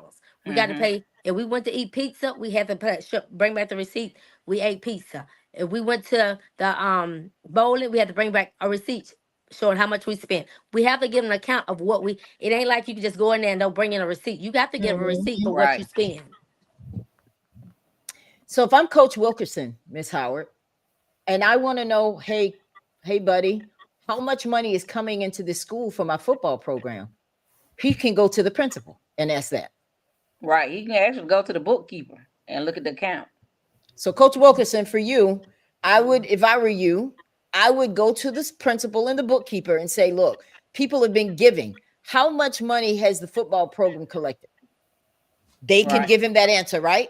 Right. I want to know then, because who decides if it comes in for the football program, who has to tell the principal how to spend it? The football coach, right? Right. Okay. With principal approval. Okay. So if the coach needs helmets, the principal can say, no, you don't. Unless there's not enough money in the budget. That's usually the only time the principal says no, when it's not money there. Now, there have been times where the principal, they need something, and the principal can say, no, you can't purchase it because it's not enough. You can get a small amount. You can change how much you're going to purchase. But usually, there's not many times the principal's going to tell anybody no, because that's their budget. That's part of their expenses. So then what I would tell Coach Wilkerson to do is go to the school. I know Duran gave $7,000 the other day from the GoFundMe. All these people are going to pay $500 for the homecoming to go toward the school. So then at the end of, say, the year, I should be able to see an entire accounting of how much money came in earmarked for the football. So then I want to see how much you got and where did it go. So the school board doesn't know that. That's a function of the principal. Well, now, the accounts at each school are still under the school board. So you can still look, like I said, your expenses that you have or your budget for the year is based really on what you spent the previous year. So at the end of the year, you can look and say, hey, this is what we brought in, this is what we spent, and then we can go from there. And you have what's left in your account.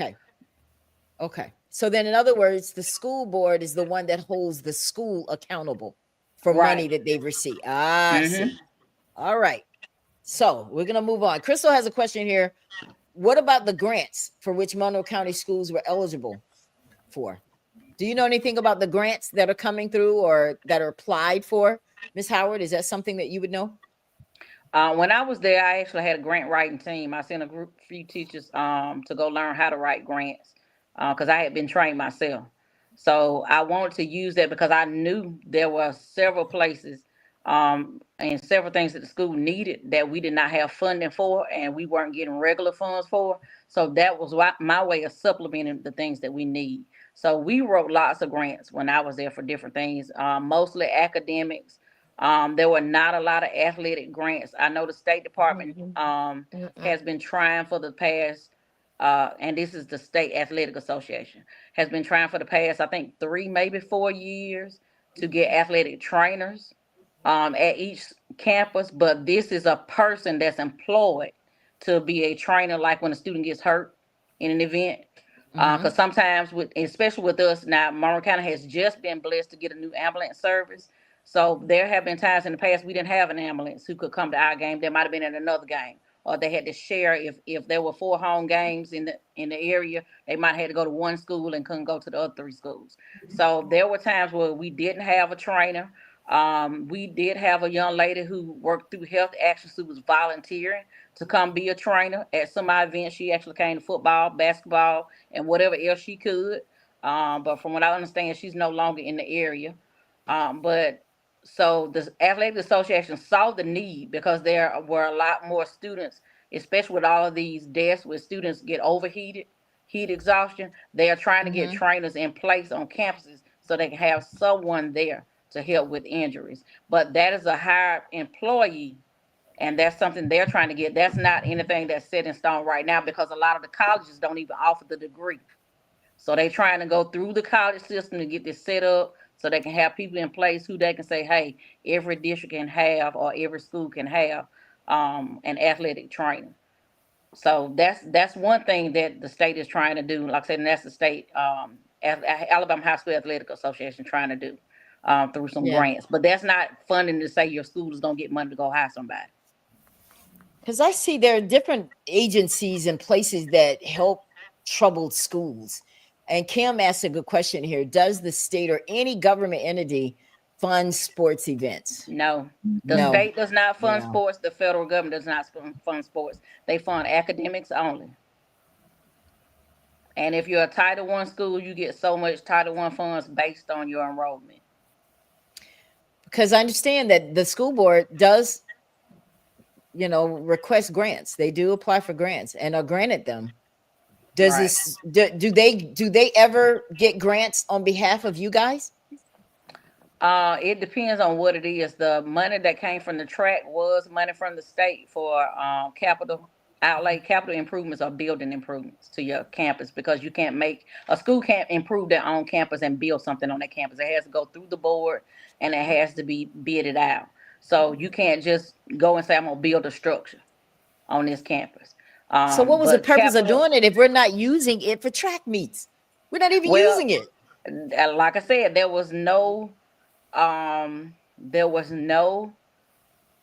can I say it? There was no, when the track became where they were starting to tear up the ground, there was one estimate that was given. As they saw the things that they had to redo and had to redesign, more costs incurred. So I think the cost went up so high that the conversation about the track equipment was all pushed to the side because it became so massive in amount of how much money was put into that track. So you got to look at, track equipment is not cheap, but building that track, I believe the first estimate might have been $4 to $6 million, but there was a lot more than that put into that track. And so you were breaking up. Say that again. You were breaking up. I think the estimate, if I'm not mistaken, I think the first estimate to build the track was between $4 and $6 million. But as they saw things that had to be done, you have to have bathrooms that are regulation. You have to have the sidewalk was built, things of that nature. The fencing had to be redone. The trees, because of the interference in the stadium, and how the stadium is built. Because that was one of the questions I had. What were they going to do with the bleachers? Because the bleachers are so close to where the track area is. So all of that had to be taken into consideration, plus paying, the contractors who did everything. And I think the cost got so high that there was no room to even look at equipment once that track was completed. See, this is And my that should problem. have I been don't part think of the plan from the beginning. I don't think money is the issue. I think competence is an issue. Could be. Yeah. I think competence is an issue because who's negotiating all this that we would spend $4 million on a track that we're not using? Mm-hmm. That makes no sense to me. That was ass backwards. Why would we do that? And then now the kids can't benefit from it. We could have used that money somewhere else. You may think this is crazy, but Coach Wood and I had no say-so in how that track was built. Say that again. I missed you. You may think this is crazy, but Coach Wood and I had no say-so in how that track was built. Who had say-so then? The contractors and the board.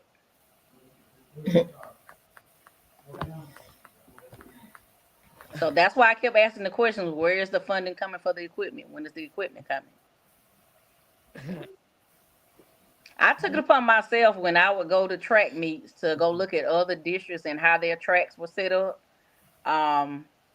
Even the last place that we went to a track meet when I was the interim principal, they had a facility that was ran by the city, and the city helped fund the bill for the track, so the schools would not incur the cost. But every high school in that area could benefit from the track. And what they did is they let the schools run the track meets to help pay off their debt in a sense. You know, the students would put the hurdles out. The students had areas of storage. The parents would run the concession stand. The schools would have to purchase their own concessions and run it. They let the schools have autonomy over the area in exchange for the city helping out in the expenses. Okay, so let's get on the other side of this. We've clearly identified the problem. We may even have created a situation where we've identified the problem makers. So here's the thing. Let's talk about what we need to see next. Let's start with the Alumni Association. What do we want to see from the Alumni Association that would make you, LaTanya, Pamela, feel comfortable to rejoin them? What would you want to see as opposed to starting your own? Can we work out an agreement where you just get back with them instead of starting a new one? The agreement for me would be new officers. That's the first thing I was going to say. Okay. New officers. New officers.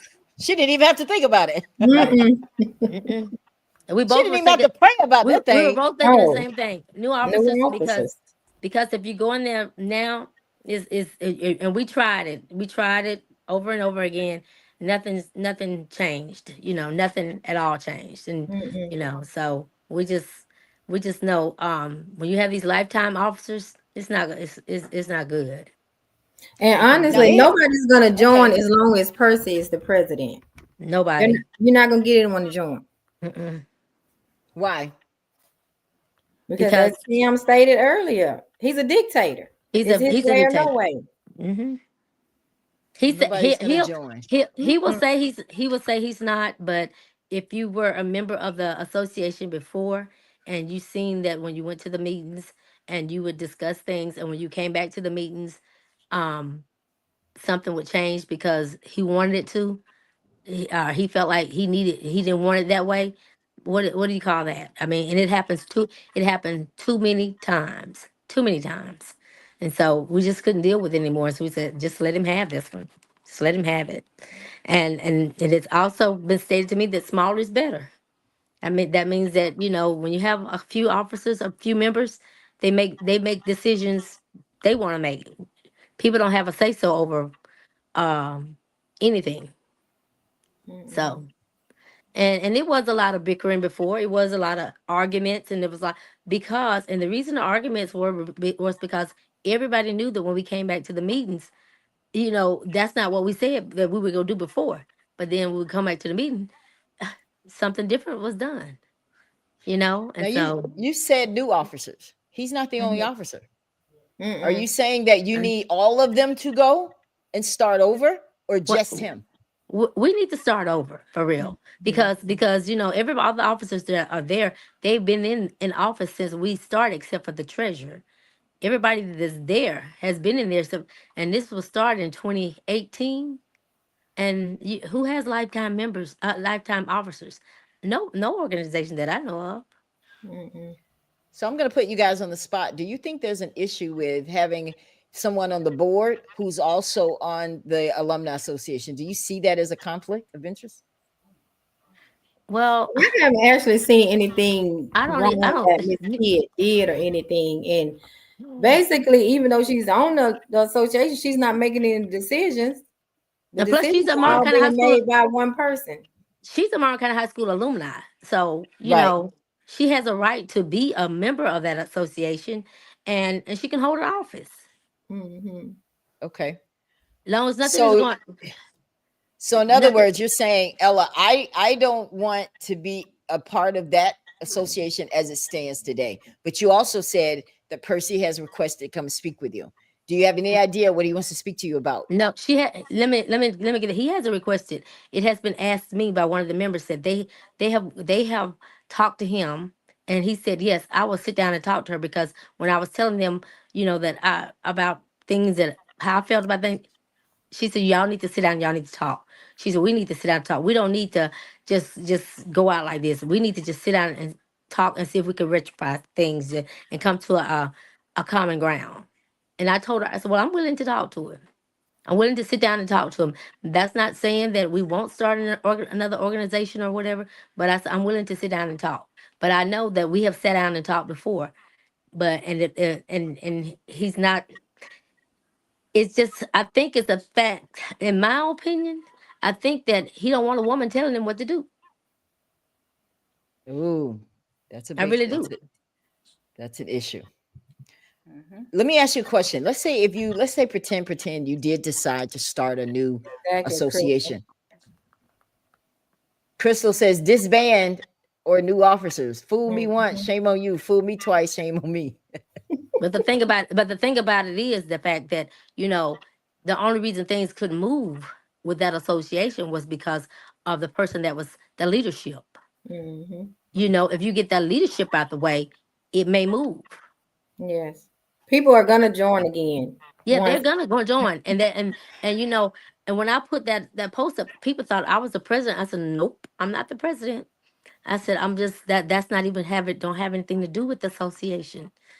It doesn't have anything to do with it. I said, it's just something I put out there for the alumni. Right. So Miss Howard, what is your feeling about any organization? Let me ask you a question. Were there other organizations at County High that was running events in the name of the school, fundraising? What about the PTO? I understand there was a parent-teacher organization at County High. What did they ever hold any events, fundraising events? Yeah, the PTO normally has the fair that they have every year. They didn't have the fair this year because that's their primary fundraiser because of ICE. When ICE started deporting people in January, the guy that runs the fair has a lot of immigrants. So he was not able to come because he did not have the personnel to run the fair. So they did not have that this year. And usually the fair we have to schedule a year ahead of time. So, and we usually try to keep it close to spring break because it brings in a significant amount of money. And the PTO normally helps with things for teachers, teacher appreciation, incentives for students, things of that nature. So that's what they help for. But we have not had, well, I say when I was there, we had regular meetings from time to time as needed, but it had become a little toxic itself and people stopped coming. You were breaking up a little. So I want to make sure I understand what you just said. Please repeat yourself. What did you say? We had meetings from time to time. They were more regular in the previous years, but the meetings had become a little toxic and people stopped coming.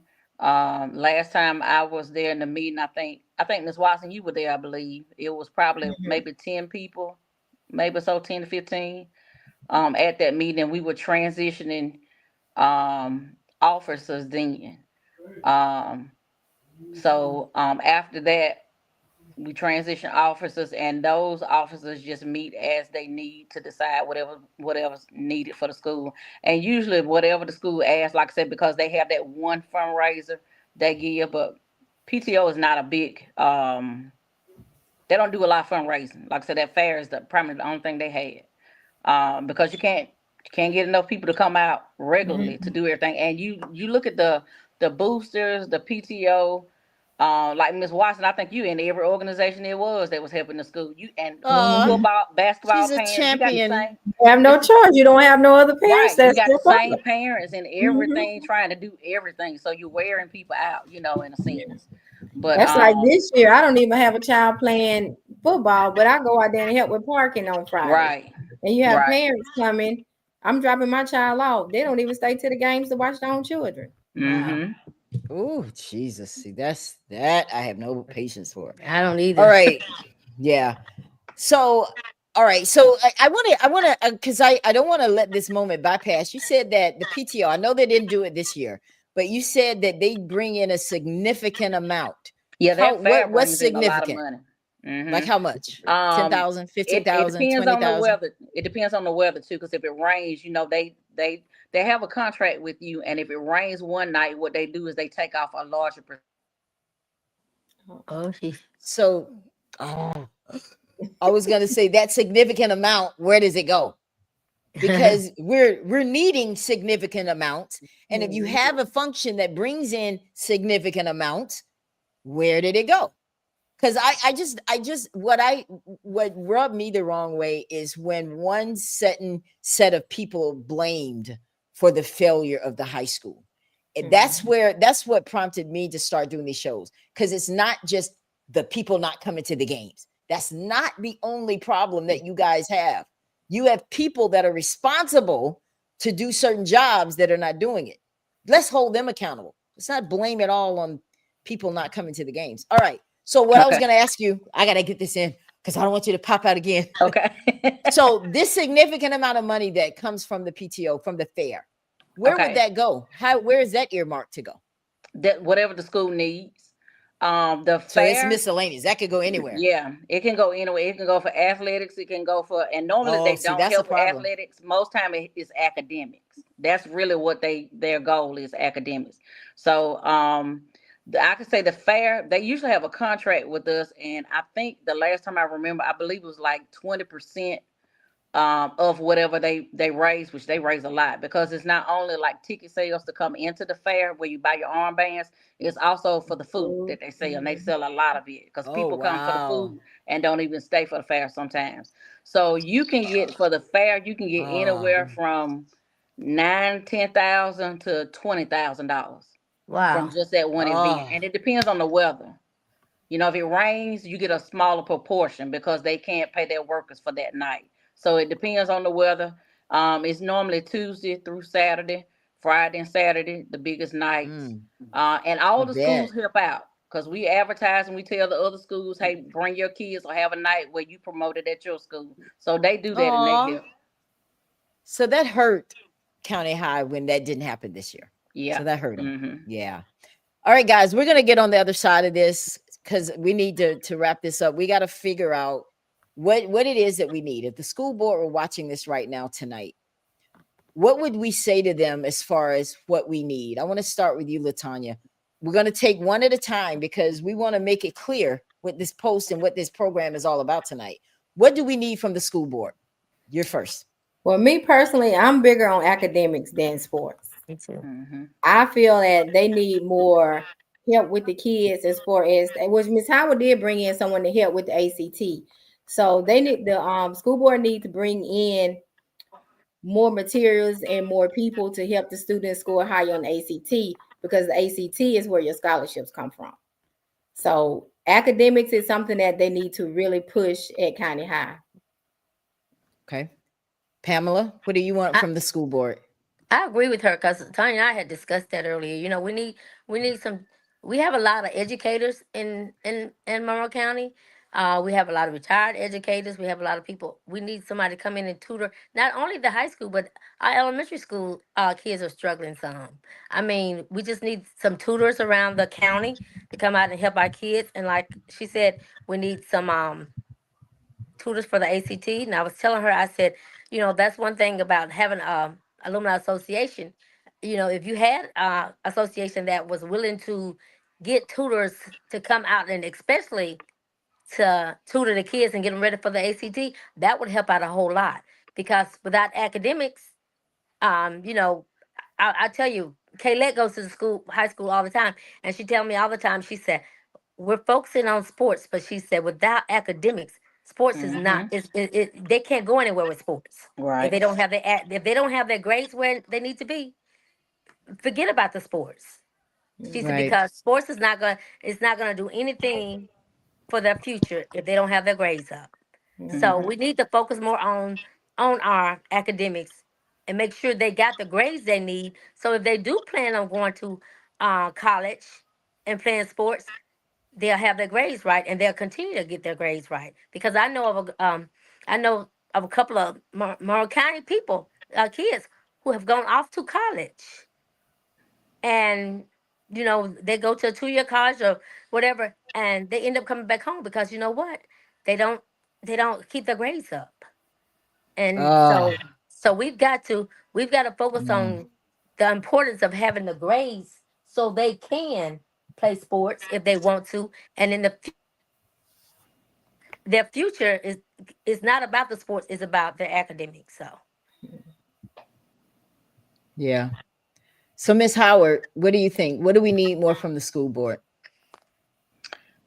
Consistency, equity for all schools. If one school is in need, don't ignore the other's needs. yes. I mean, treat everybody the same. Give them what they need to excel and do well. Do you think that they're neglecting County High? In the past, before the superintendent, because he's only been in since what? May, April, May. I could say County High has not gotten their fair share of what they need. And I mean it's all the way around, but they're not the only ones. Like I said, equity is huge. Everybody's not getting what they need, but now all of it, I can't lay the blame on the board because some of that is the vision of the leaders of the schools. The leader of the school has to take charge and has to push that vision, and they have to keep promoting better and the vision that they see for those students, and they have to keep saying it, and they have to keep saying it, and they have to keep saying it. And that not only goes for the school board, the community as well. I could think back on times that I asked your brother Terry Johnson. He got a group of men together for me because I told him, you know, we were having problems in the community. Every time there's a problem in the community, it becomes a problem in the school. We see it, you know, it bleeds over into the schools. And so I was like, my guys, my boys, they need somebody. They need some strong men to look up to.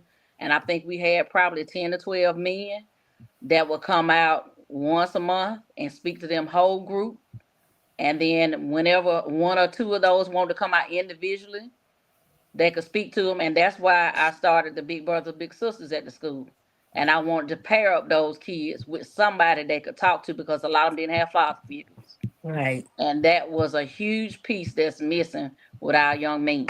Yeah. So, and then my girls started asking for somebody. So, you know, I started pairing some of them up with some people. And that never got further than our matches that we had because that's when I left in. So my girls never got matched up with their big sisters. Wow. So you have to, you know, the leader has to push the vision to get it out there because if the leader doesn't have the vision, school board's not going to back you because you don't have anything to back. Yep. So that's true. Crystal thinks that the school board is neglecting County High because it's majority Black. Do you think that plays into the decision that they make? I believe some decisions, yeah, because you can say Shields is the same thing. Yes. I mean, look at the numbers; they don't That's lie. true. That's true. And do you think that's going to be a problem now that the whites outweigh the Blacks in the school board now? How's it going to get better? Maybe they'll do better than having all Black board. Maybe they will want more money for the schools. How do we know they won't? Yeah, time will tell. You know, you always tell a person by their fruit. That's what the word says. So you got to produce fruit. We got to see some action. Good question, Kim. Are there any schools in the system that receive more than MCHS? Now that's And who is it? the funding that they receive, like Title I funding, depends on enrollment. So yeah, that always happens. But it depends on how many students they have in that school. How many ELL students you have, which we don't have many. How many special service students you have. So that number is calculated based on your enrollment. So that I don't think that's an equity thing. And that it's an equity piece in the sense that they're trying to make sure you get the same amount for every child. But every school does not have the same enrollment. So yeah, it's a great difference in how much they receive, but that's based solely on enrollment. Crystal said 44% comes from income, sales, and other taxes. States use funding formulas to distribute money based on student needs, district wealth, and enrollment. Yeah. Now Property we're getting taxes. an understanding. Okay. District wealth. What is the district wealth in Monroe County? I don't remember the number they gave, but they had 2 budget hearings. I think the last one was the 11th, but they give you like the amount that's in each primary account that the board has. And all of that money, just like everything for athletics, everything for the schools, that money is budgeted for certain things that has to be spent back out. But I don't recall the number, but I know it should be. It's definitely in the board minutes, but I don't know if that part is made public on the website or not. Would you say Excel would get more money than County High? And if so, why would they? Yeah, because of the enrollment. The enrollment is so high. It's much higher. So when our kids are going to Excel, we're actually hurting County High. Losing money. Is that what you're saying? Losing money. And you not only lose money for the students, you lose teacher units. So every so many students you lose is another teacher slot that's lost. So in the state of Alabama, 20 students accrues to 1 teacher unit. So if you lose 20 kids in the course of a year, that's 1 teacher slot that's lost. But can you blame people for sending their kids to Excel? Well, that's a multifaceted answer. I can't blame any parent who wants their child to have something better. Right. However, there have been times that it's been promoted to send your kids there just so they won't be at County High. Wait a minute. What do you mean it's been promoted? Who's promoting that? People in the community. Oh, you won't have to deal. Okay, give you a prime example. You won't have to deal with Miss Howard. Take your kid to Excel. They've said that, or you just Yes. Well, I took your kids won't have to get disciplined. Take them to Excel and they'll work with you or whatever. You know, you won't have to deal with this or that. Your child's not gonna get a scholarship at County High. Take them to Excel. You know, things like that have been said. That's not true. That's what people say. Definitely not. And some listen, some don't. So, we know the truth, LaTanya, but you know, people out they listen to that kind of stuff. And just give you another example. The last year I was there, I can't remember the exact number, but I know we had three students who had basketball scholarships. We had a couple who had track scholarships at Reed. Matter of fact, Reed gave several. We had several athletes, and I think that was the most number of athletes we had to get scholarships in years. It might have been 10 to 12 get college scholarships for athletics for different things. So, Ms. Howard, let me ask you a question. I want you to pitch to the people right now. When it's time to enroll your kids, they gave you the boot. Why would you encourage people to send their kids to County High? I would encourage anybody to send their child to a school that's there for the student to make sure they're going to have that knowledge that they need past high school. You got to have caring teachers. You got to have a school that cares about more than just your child's feet on that court or their hands on that football field. Yes. And if you cannot make sure that child has the character to be a person who a coach will want to be on their college team or their professional team, what are you educating them about? I mean, you got to educate the whole child, mind, body, and soul. Child. You got to get that character intact.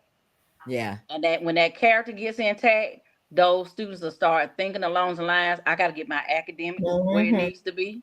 You get their academics in shape, they're going to go out there and they're going to excel. Do you think that's evident at County High? Do you think that exists there? I can't tell you what's there now, but I can tell you what was there when I was there. Okay. Why is Excel better? Grace Property wants to know. Why are everybody so excited about Excel? What are they doing that County High can't do? Nothing. Who says it's better? That's what I want to know. Who says it's better? Who says it's better? They said, why is Excel? Like she said, parents get mad. I'm leaving I ain't taking my child. I'm gonna take my child to Excel. And I don't understand why they keep doing that, because that doesn't mean that they go get any more loving or teachers or caring teachers as they did at Monroe County High School. So now I took my child to Excel and he hated it. But I didn't take him. I took him because he was getting in trouble at school. But when he got there, he came home and said, Mom, everything they doing at Excel, I already learned at the middle school. So he was actually ahead of the kids at Excel. But people don't know the whole story until you experience it yourself. And I experienced that myself with him. So now, he's back in Monroe. So is it possible that most of the money is going to Excel? Again, most of it is because of the enrollment. Because of the enrollment. They have the highest enrollment in the district.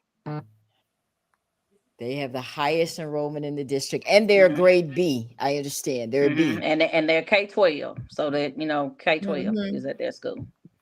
So they have K through 12 at one school. Yes, at Excel. Oh Excel, my gosh, JD Black and Shields are K-12. It's really overcrowded, isn't it?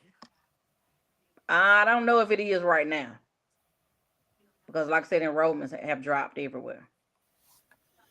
Monroe County relies very heavily on state and federal funding with limited local revenue due to lower property wealth. All right. Let's give a message. We've talked to the school board. Let's talk to the school administration. Starting with you, Pamela. What do we want them to do? Want them to be better leaders. Okay. And want them to hold their teachers accountable and make their teachers do what they need to do in order to make our students better. I work at a school now, and Monroe County is a good school system, but I feel like the leaders need to, and Chitunda, from what I understand, you did this, need to go into the teachers' classrooms, see what's going on in there. They need to walk around the schools and make sure they're doing their job. Because if they're not doing their job in the classroom, then our kids are gonna be lacking. Don't sit in the office and just watch cameras. Walk in those classrooms. Make sure they're doing what they're supposed to do to make sure our kids getting what they need. Amen. LaTanya, what do you think we need from the school administration? Basically what Pam said, because I work in the school myself, and you got to show that you are concerned and that you care about these kids, especially at County High. The kids are not happy. The leadership there is basically like a bully to the kids now. It's like no caring. You have kids that, they're scared to go to school. They're scared to even talk. Fear of going to ISS. I mean, you got to show that you are there for the kids and not just someone there to basically bully them every day. They're not going to learn if they're being bullied by administration. So that's one thing that County High is missing from Ms. Howard. She did care about the kids. So that's a problem at County High. The leadership is not where it needs to be anymore. Ms. Howard, if you were given the opportunity to go back to County High, would you? A lot of people have asked me that question, and there would be a huge price tag, and I ain't talking about just money. I mean, because like I said, this is not the first time they've tried to do this, but the second time and they actually succeeded. I don't know, because at some point, I had to think my mental health is more important I would love to be back with those kids because I do miss them. And I love to be back in that environment. Like I said, I taught alongside several of those teachers, but it would have to be some significant changes before I would say yes to that question. That's fair. Do you feel wronged by the school board? Definitely. Definitely. And it's because the way that it was done, it was like everything was done in secret. It was manipulative. They took into account what they wanted to do without considering even my livelihood. I lost a lot of income because I was demoted from one level to another level. I mean, they had no thought to what this would do to my child. And see, that's why I keep in mind how you treat other people's children. She was a product of Monroe County High. She was a graduate. And so it was bittersweet when she walked across the stage, because little did I know the next year I would be walking out with her. So, I mean, it was traumatic for a little while. I had to get to myself, and hibernate and go into deep prayer. I bet. I did not talk to a lot of people for a good while. I stayed to myself. Even last year when I was at the middle school, I stayed to myself. Because I just had to work through and ask God what was happening, what was he doing. And he told me there were things greater. He told me to think higher. And he told me he sent me there for a purpose. And when I left there, people would see what the purpose was. So all of that has come to pass, and he's told me things, that are going to come forth in the future. And one thing that he always told me when this started, especially during that time when I was told you can appeal, you can reapply, he told me, he said, hey, I need you to stop being quiet and use your voice. And so that's my goal, to use my voice and to not allow another female leader to be put in the same situation I was put in. Amen. Because I felt, I started questioning my my credentials, my abilities, my self-worth. And I was like, how dare they put me in this situation to question what I had a heart for? And it hurt, and it still does. But like I said, I give anything for those kids, because that's where I felt I should have been.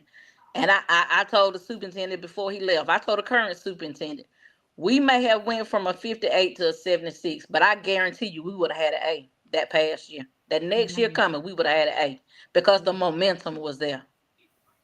And they stopped that progress.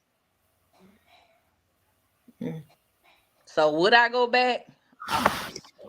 Hey, I don't know if that price could be paid. I don't know. So I want to do something, and I'm putting you on the spot, and I did not tell you I would do this. I want you to look in your camera, and I want you to talk to superintendent. He's new. He's getting all this information from his board, because you know how sometimes people will speak against you and they'll never come to you. They'll just believe them. Well, you're going to have an opportunity right here on the Ella Johnson Show to state your case for yourself, by yourself, to him right now. Well, I'm gonna be like the people in the church. The work I've done has already spoke for me. Yes, it has.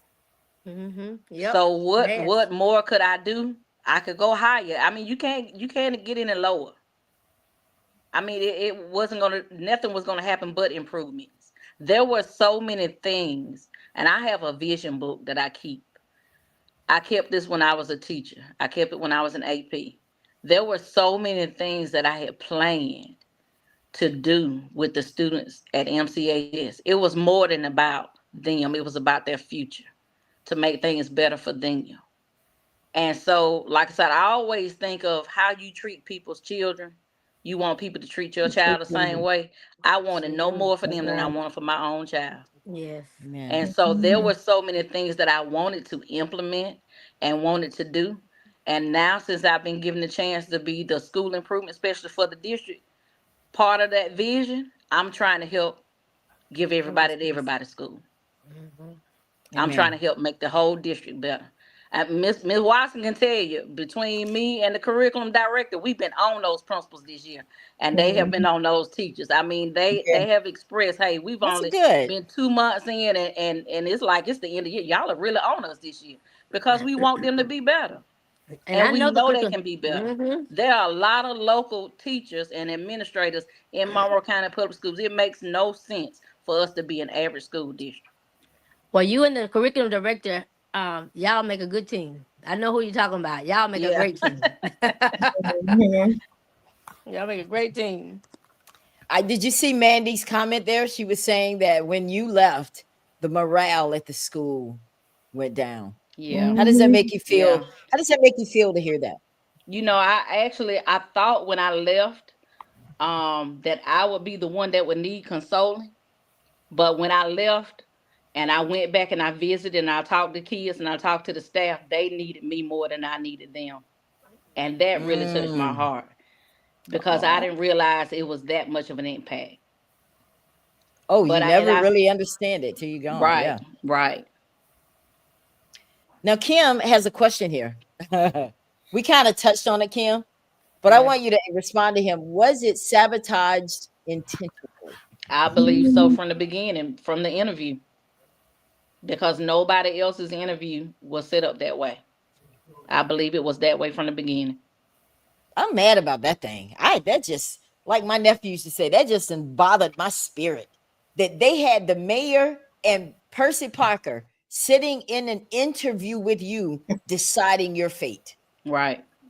That there is no, y'all miss me with that. Y'all can, there's nothing you can say to make me understand that.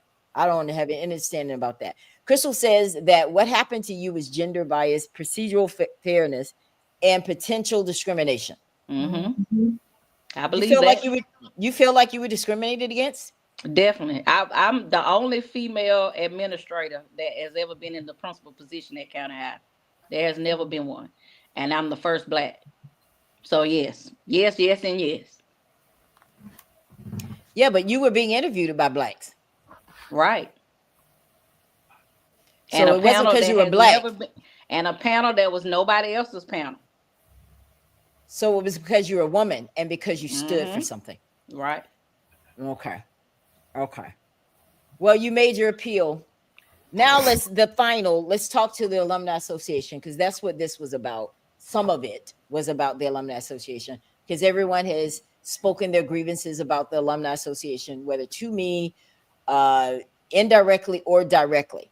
So we've talked about it a little bit tonight. I understand, Pamela, that you're thinking about starting a new one. It's going to depend on what happens with this meeting that you may or may not have with the current Alumni Association, because they would like to, you guys come together. So I'm sorry, what were you trying to say, Pamela? Nothing. I thought I had a call that came in and I thought it had interrupted. Oh, okay. All right. So let's talk about, because I can talk to you, but I can't talk to you upside down, girl. Keep going upside I mean, I've done a lot of things on this show, but upside down, I will make it hurt. But anyway, so let's talk about it, because I and this is real. I want you guys to say exactly what you feel, because that's the only way this is going to change. Now, if we need to scrap the whole one and start over, so be it. Whatever. But I want you to, what is it that we need them, because they're still out there, they're still asking for donations. What do we need from the Alumni Association? I'm going to start with you this time, LaTanya, on that one. What do you want to see them do better? Well, for the Alumni Association, that's now new officers. That's the only way you're going to get people to buy back into the association, is you're going to have to get rid of the officers that they have now, especially the president, because I feel like that's where the problem started, with the president. Because if you're in an organization and you want to make all the decisions without having the input of the members, what's the purpose of having the members? And that's where we're at now. No members, because you have one or two people making all the decisions. So if the association want to get going again, you're going to have to select new officers and start basically from scratch with new bylaws. Everything is going to have to be restarted. Okay. Pamela? Yes, I agree with everything that Tanya said. The new officers would be the first thing. And I want to tell the public that if y'all have, like I've heard people say, well, what are they doing with the money? I would suggest them go to a meeting. I don't know where they have the meetings at, and ask them, because they are an alumni. They might not be a member, paying member, but only thing they won't be able to do is vote. But they can see what they've done with the money. They can ask for a record of where the money that they raised at these events, what they did with it. I don't know what they did with it. I don't know anything about the association after I left.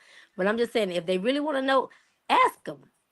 They're Because not going that's what I plan on doing. I plan They're on not going to asking answer. them. They're not going to give you an answer because they're going to say you're not a member. But we still have we still need to know, we still have a right to know what they did with it. We only thing we can't do is vote. And that was in the bylaws. Now, they may have changed the bylaws that we wrote the first time. I'm sure they have.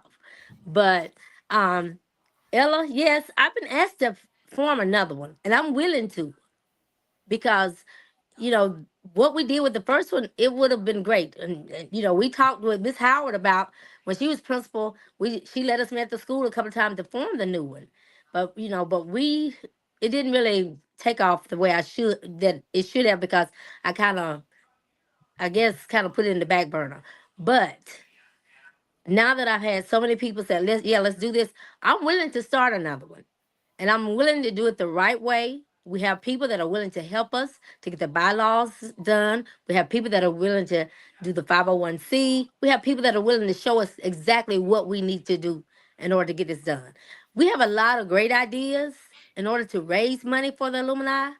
A lot of great ideas in which we plan on, if we do get this one started, the proceeds would go to high school, and we would tell them, this is for the baseball team, this is for the basketball team, this is for academics. We're not only focusing on sports but also academics. So yes, I would love to start a new one if this one right here can't get straight. And I doubt if it gets because we know who's the president, and we couldn't tell him nothing then, so I know we can't tell him anything now. So well, here's the deal. Here's the truth. Percy doesn't have as much power as you think, because they're 501c3, so they're bound by certain rules. Yes, let's make that clear. They're not just an organization out here doing things all willy-nilly. They have a responsibility to the 501c3 and to the rules for a charitable organization. And that's what Crystal is saying here. You do not have to be a member to know about where the funding and donations are going. Mm-hmm. If you're not getting what you want, then you go to the state. End of story. We don't have to talk about it. We don't have to talk about it behind closed doors. We don't even have to talk about it on this show. But there are things you can do if you want to know. We don't have to wait on him to come and sit with us and show us anything. You can go to the state. They're taking your donations, then they're obligated to you for that money. Or don't give your money, because he has no power if nobody's paying. You want to take his power? That's how you do it. Not saying I'm promoting that, but that's just, it is what it is. Well, just like, it was stated that I was the first one, my class was the first one to give for the tailgate. Yes, I did. We because this is our 40th class reunion, and every year we've had a tailgate, and we wanted our class members. We have over 60 members that are coming. We want our class members to be able to enjoy what we have been enjoying over the years. Now, for its funding and stuff, I was like, I don't know what they're doing with the funding. All I know is that we want to get out there, and we want to see our class members. I advocated for everybody to give money to buy a ticket and go in the game. Last year, some of my classmates didn't go in the game, but we gave a donation. Right. We went to the gate and gave a donation. We don't want the tickets. This is just a donation from our class. And I'm advocating for every class to do the same thing. But we want people to go inside the game so that they can see that they got that support. Which my class plan on going inside the game this year and watching the game. I will definitely be there. I will not be participating in the tailgate at all, but I will definitely be at the game to support the kids and use the concession stand, I'll pay to park, whatever way we can. But we'll definitely give a donation that night as well, directly to the school. Right. I just want us to be able to restore our trust in our alma mater, guys. I don't want to have to keep having shows like this and nothing is getting done. The purpose of this. Now, one thing Crystal did say earlier, she said we need an outcry for Miss Howard. I don't think there's a person watching this is not happy about what happened to you. I don't think that there's anyone. And I want to ask Mandy, because I know Mandy's been commenting. She's a teacher at the high school. And what if a lot of people got together, Miss Howard, and petitioned the school board to put you back in that position because of their outcry and their, they don't like what they've heard about how you were treated, because now the school board is going to know that you've talked about how you were treated in that interview. First of all, are you afraid about that? Are you afraid that you disclose that here today and that they may see it? No, because as I said earlier, the Lord told me to use my voice, and that's what I plan on doing. He guides me. He tells me what to say and what not to say, when to listen, when to discern. So everything I've said tonight is public, because I said it before. Okay, so, no. Sounds good. All right, how do you guys feel about that? How do you feel about getting a petition together to talk to the school board about what happened to Miss Howard? Who feels comfortable doing that? Do you guys feel comfortable doing that? I mean, yeah, because she wasn't done right. She definitely wasn't done right. But you know what? I'm gonna tell you something. Let me tell you, Shields is really Miss Crook. This baby is on it. She is like, the hell with all that, Ella. We want her over here, right? But you're currently at Shields right now. Why are you? Yeah, how did you end up being the principal, the interim principal over there? What happened to their principal? I'm still serving as school improvement specialist. So the principal has resigned, and part of my school improvement, being a school improvement specialist, is to help all the schools. So with Shields being a turnaround school and with their school report card grade, I was up there anyway.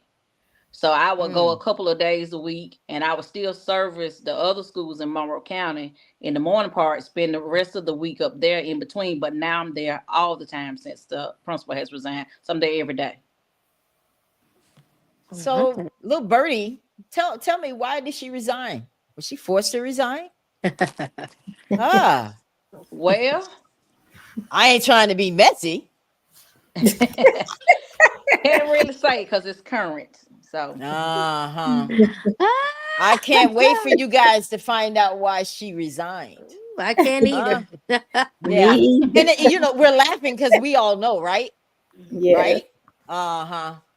Miss me with that. So Crystal wants to know, when did this happen to Miss Howard? When did this happen to you?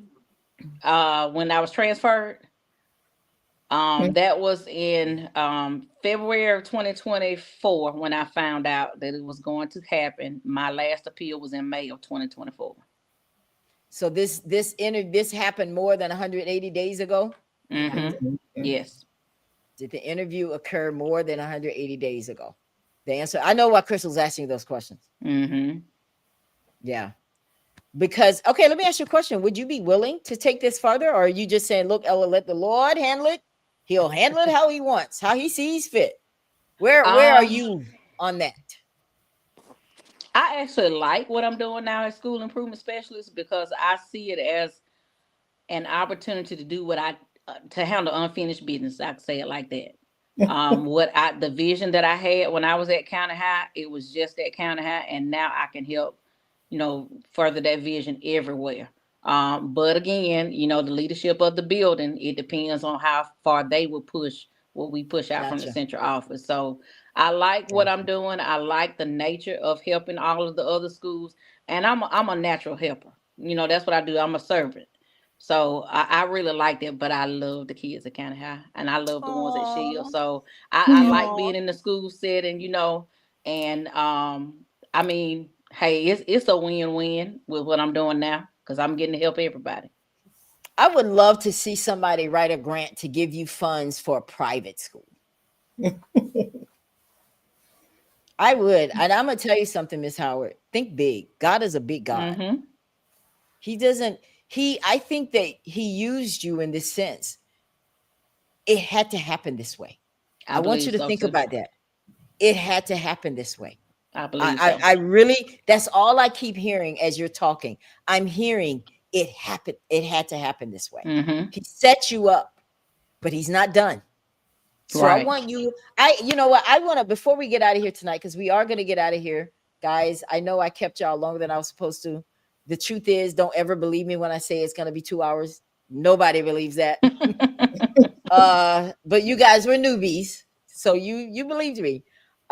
So here's the thing. I want to end the show praying for the school system. And I wish Stephanie was on here. Get me a preacher on the mic, but God hears us all. But it's important for us to get some stuff out of our system so that he will hear from us. Okay. So I want to make it very clear that this show was not to bash, talk about, put down, point fingers, but we had to have this conversation because we got to do better, guys. Right. We got to do better. Yeah. It's gone too far. This petty, childish stuff with, well, I'm not going to let her get the job because I don't like how she talked to my kid. Well, if your kid was acting a certain kind of way, it's her job to discipline them.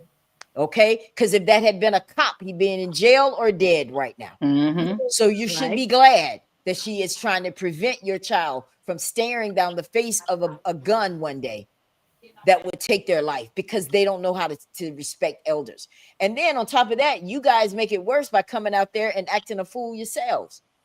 You know, when Crystal was on the show, we talked a lot about how parents care themselves. There was a time back in the day, if your parent was seen in the hallways, they would be like, girl, I think I saw your mama. And you are scared. Like, what she had on?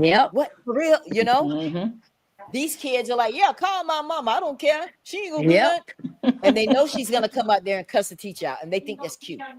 You're setting your child up for failure. Okay. And I think we got to do better. And the reason this is so new and so different for us, because growing up in County High, all of us did, with the exception of the one that went to our rival school. Just saying. You know, I knew that we had a friendly rivalry with Shields, but it was never like we were better. That's not how I looked at it. It was just fun. Because a lot of County High people, when it was time for your band to play, come on now, Pam, you know we went to the other side, didn't we? Come on now. We did, child. We did. Billy Ray, when he was out there showing out. Oh, okay. I didn't think I was the only one. Yeah. It was a friendly competition, but it's time now.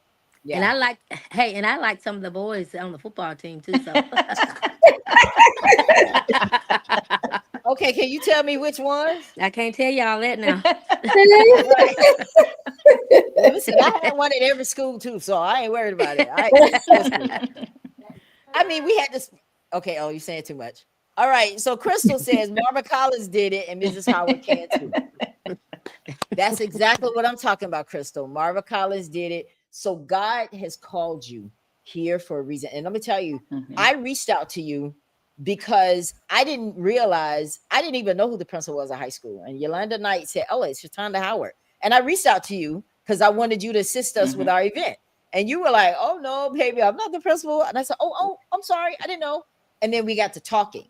And now I got to know more about this beautiful soul that we have sitting here. And we have to support you and pray with you, pray for you, that God will give you wisdom and knowledge to know what to do next. Not in a malicious way, but in a way that serves him and continues his goal for your life.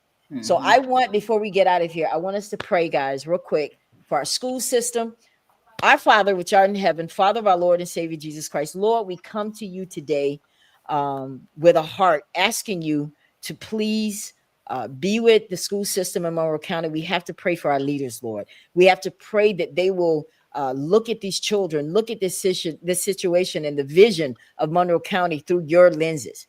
We ask that you bless all the teachers, protect them, give them wisdom, give them boldness. We pray that our churches and everybody in the community gets involved to be able to bring to fruition what we need for this school system. Lord, we ask that you forgive us where we've fallen short. Build us up. where we need to be built up so that we can all be a part of the success that I know you have planned for Monroe County. These and other blessings we ask in thy son Jesus' name.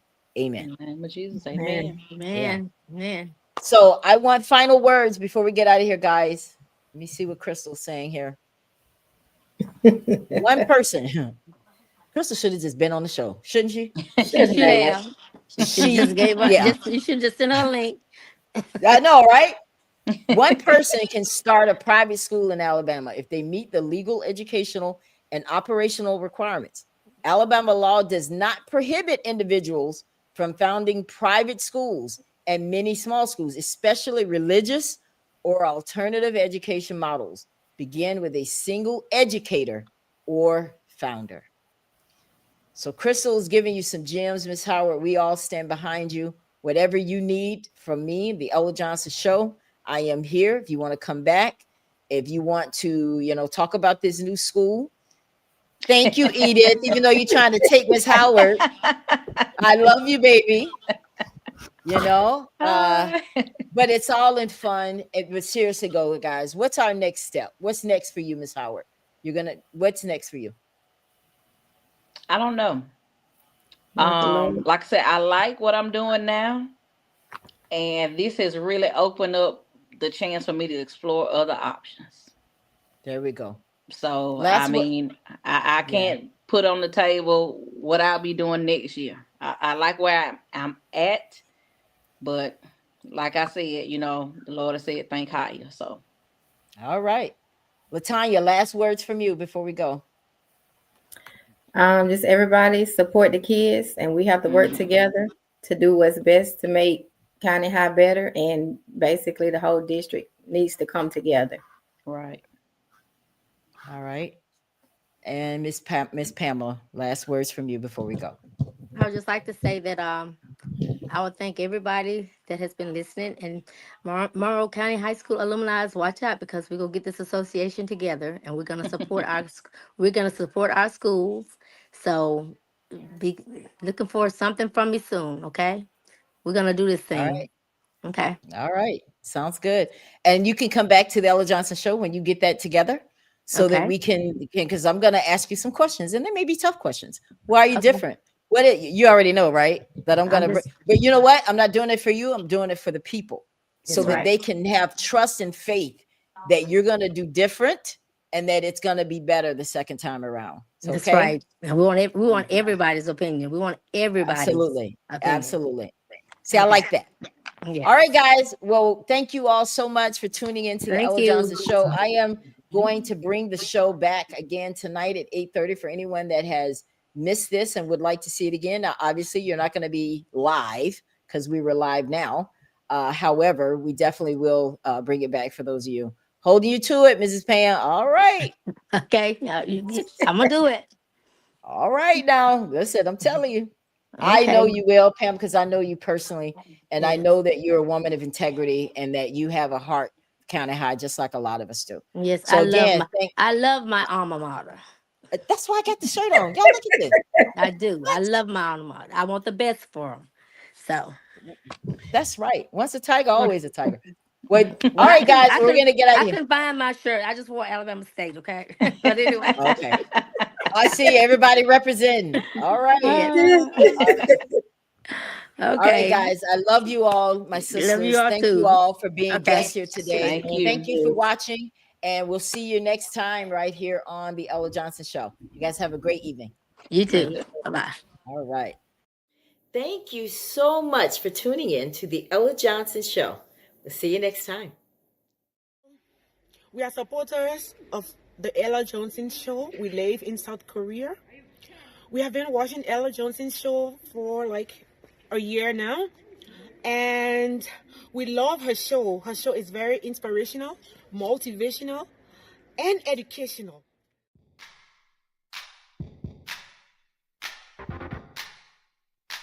If you would like to be a guest on the Ella Johnson Show, send an email to theellajohnsonshow@gmail.com or send a text message to 407-334-6997.